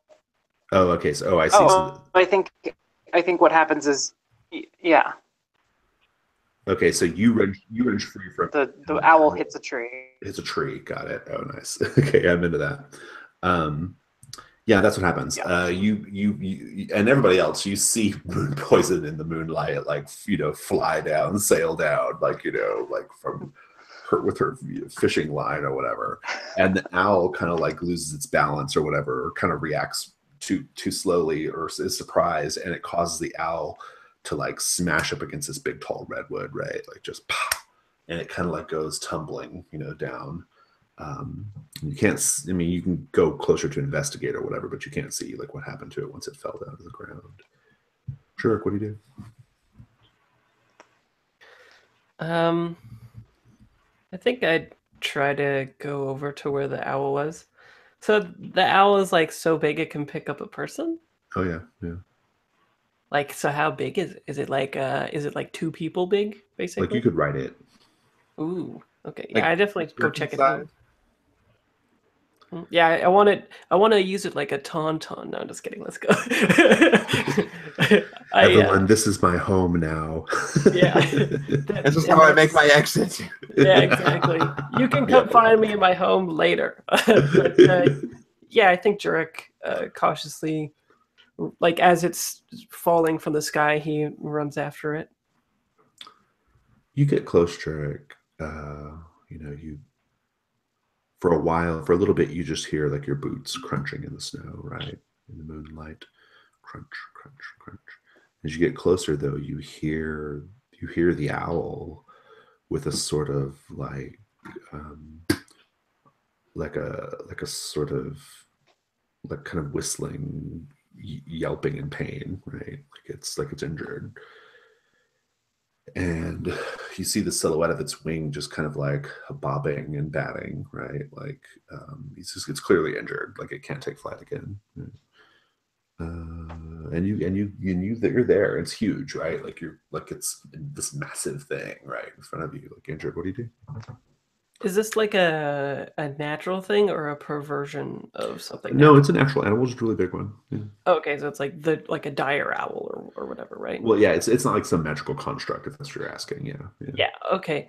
I think if it's suffering, then he would probably end it mercifully, as long as it was made clear that it, like, is simply going to suffer and then die.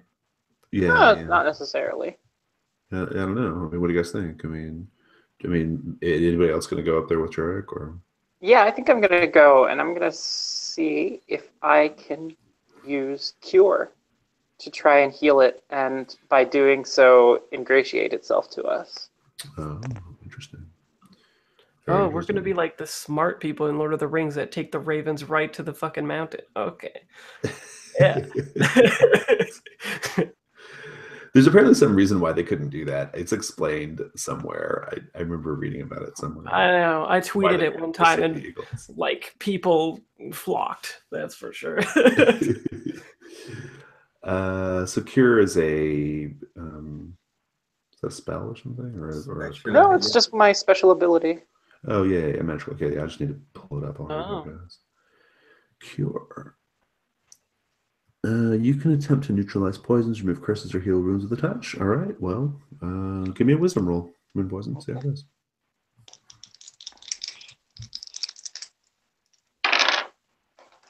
All right, and that's a 10. Goodness. Nice. You'll mend the owl. What does that look like? So I go up to the owl and it's kind of freaked out because I've got this owlbear skull on, and so I remove the owlbear skull and I put it down and and then I start playing my hurdy-gurdy a little bit, but very, very softly, almost like just doing a little bit of just kind of the pumping, not much. And so it's just kind of like, and it's kind of trying to mimic a hoot. So it's kind of a start and stop sort of situation. So I'm just kind of slowly pumping this thing, and I'm just like, and then I go up to it, and then I'm like, you wouldn't want to eat me. I don't taste that good. And I start to, like rub my hands on this.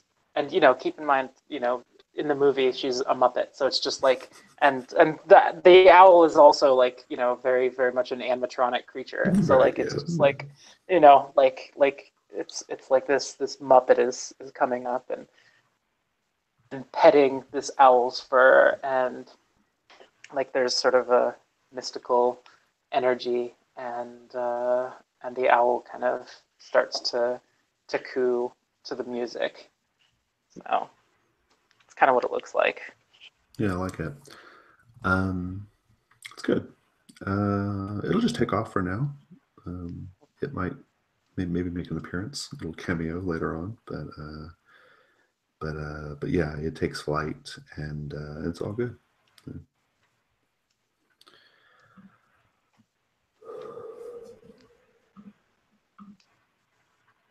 You reach. Zalzane's been sleeping the whole time. Yeah, I know. Zalzane's been missed all this lovely touching stuff.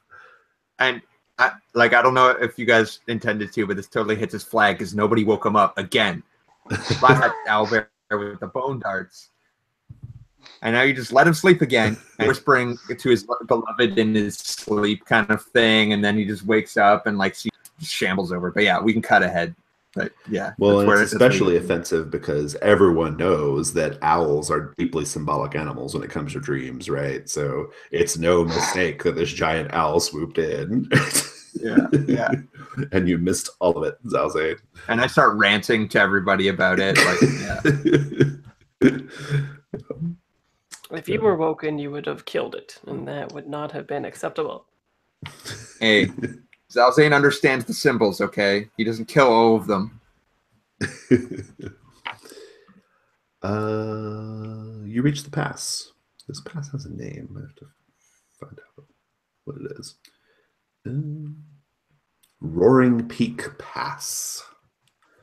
Of course. Roaring Peak, easily located by traveling southwest from the Roaring Peak volcano, but we're not coming from that direction, was discovered long ago. Yeah. Anyway, that's the name of the pass. And it's daytime, and things like the next day. I'm going to roll for your party to see how the initial foray into the pass goes. And if you look at the map, we're kind of, well, I can't pulse on this, but we're basically like right where the dotted line kind of goes into the squiggly bits. So. Does it have charts for like, if you roll a 5, it is winter. If you No, roll a it's 6, not that it is detailed. summer. No. It's just, You mean those first squiggly bits in the bottom left of the map? Uh-huh. You mean the first squiggly bits in the bottom left of the map? Yeah, I think so. Yeah, let me look. Like kind of right down there towards the lower left corner. Cool. All right. Die of Fate. Oh, I don't know what I just rolled. Fuck. Am I the red one? Yeah, I'm the red one, so it's a 4. Uneventful. Roaring Peak Pass. There's a volcano in this system, and you'll see that volcano in the distance erupting periodically, like in the distance, or smoking. Right? It's active. Far enough away to where it's not danger, but you definitely see it. Ooh, so is there like ash falling on us and stuff too? No, it's far enough away, but you see it. Yeah. But I do want to know that, like, I just want to paint the scene a little bit. As you guys enter the pass, I think you're going to see some evidence that this mountain range is it's like the stalking grounds, the lair, or the territory of the dragon flame, aka Kelvin. um, little things, right? I want to know what you each see that like is a reminder that this dragon hunts these grounds. This dragon, this is his territory. How do you know? What do you see? I think actually maybe if someone else could go first, it doesn't really matter. I think at some point we come across a more like secluded area that looks more like it was like somewhere the dragon would go to rest. And we actually see some of the holy symbols like rock. Like it had been heated, and then like a dragon's talon had been used to Melvin's faith, kind of thing. So like warding of this area or something like that. It could actually be magic. I don't know how dragon magic works, but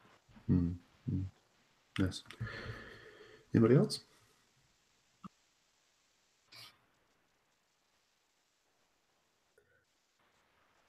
Maybe there is a lack of reptiles in the area that would normally be there just because he's like a dragon's like the alpha in the area. So there's like evidence of these layers that are completely like abandoned and frosted over and such. Yes.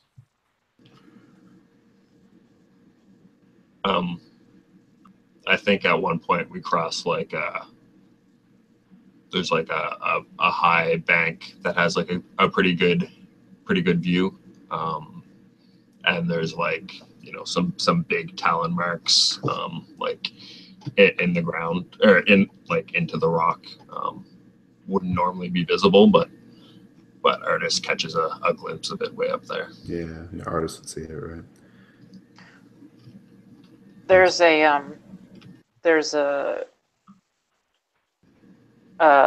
little out of the way we find what may have once been a campsite, but scorched tent and blackened bones just kind of hanging out at this campsite. No possessions of any value, but certainly the remains of less fortunate adventurers. are the skeletons intact, or are they torn asunder? Probably intact. Cool. I'll say that. Yeah. Jurek, this is where we leave us. Where you leave us.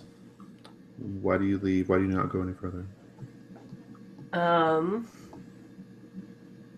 Should we make this dramatic? Like, is there some weird dream shit that goes on, or like, is it more of a personal decision? It would be like maybe like a hold the past thing. Like I would like maybe some kind of confrontation that becomes ambiguous if I would be able to surmount it or not. Well, you guys continue traveling down the path. Like maybe the Hex King shows up, but maybe not, because then Moon Poison would probably be like into that. Maybe like the young of the dragon like sets upon us or something, and I tell them to leave. No, I don't want to do that yet. Yeah, maybe just a more personal reason might be the better. Personal reason. What if like more dreams come to you and they like just break you or something like that? Like because we don't have the wording anymore of that spirit, and now like maybe the next time we sleep or something, like just I don't know if you want to take that direction at all, but or maybe we come across like a lost member of your tribe who is looking for Uma, and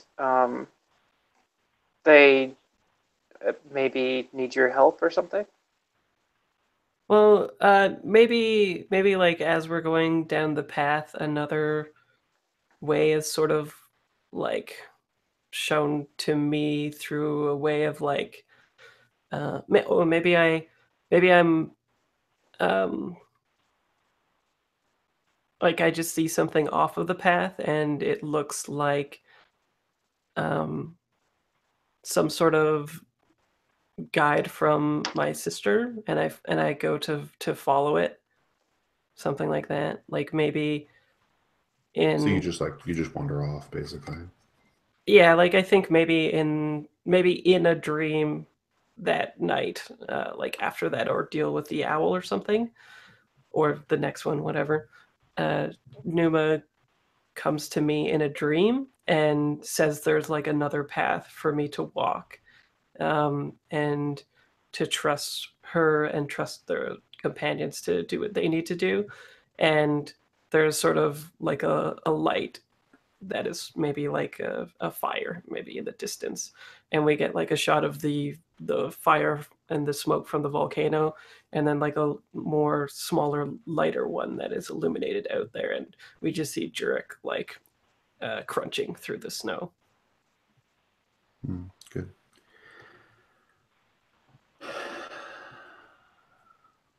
A little denouement for a series. Well, for the first 3 sessions, we have 2 more, right? For now, for our break, a little break, right? You guys are going to reach a high point in the ridge, and you're going to observe something really unusual. You can safely observe it, but you're going to look down into an area in the valley where there are a bunch of gold-capped gnomes. Many, many gold-capped gnomes, dozens and dozens. They are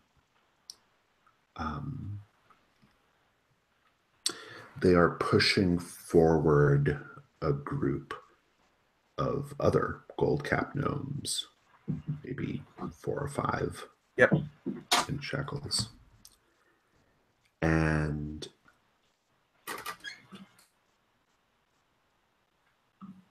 they lead these 4 or 5 gray-capped or gold-capped gnomes, these captive ones, up to a ridge on the opposite side of where you're at, and they kind of prop them up like on wooden stakes, right? And there's some kind of trial going on. These gold-capped gnomes have done something offensive to the other ones. They've committed some sort of crime. You can't quite make out the words. You don't really know what's going on, but you can definitely tell there's some sort of like trial going on. Some punishment is about to happen. And a little bit later, shortly thereafter, these 5 gnomes tied up to these stakes, erected onto this this flat stone, elevated stone surface. You hear a roar, and rising up over the horizon is Flame in his full majesty, for lack of a better way of putting it. He rises up over the horizon. He's enormous.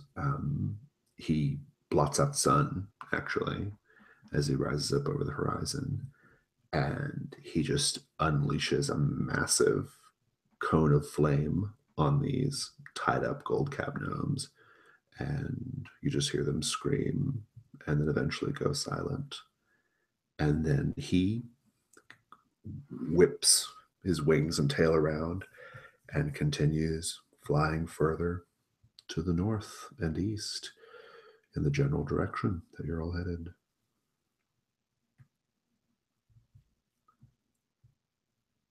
And that'll end our session for tonight.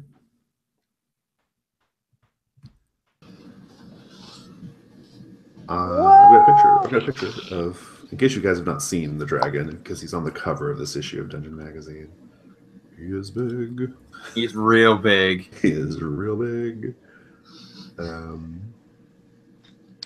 I'll add that to the picture board for you.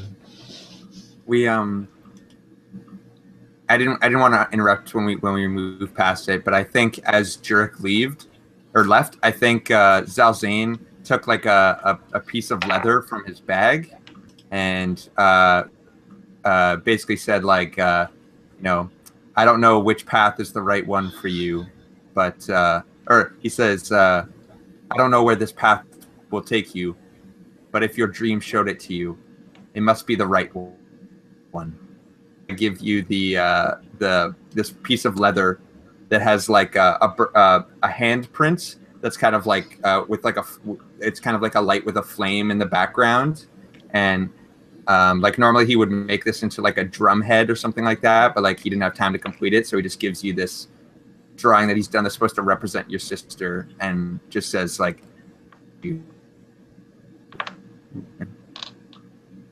Nice. Right. Nice. Put that in your gears.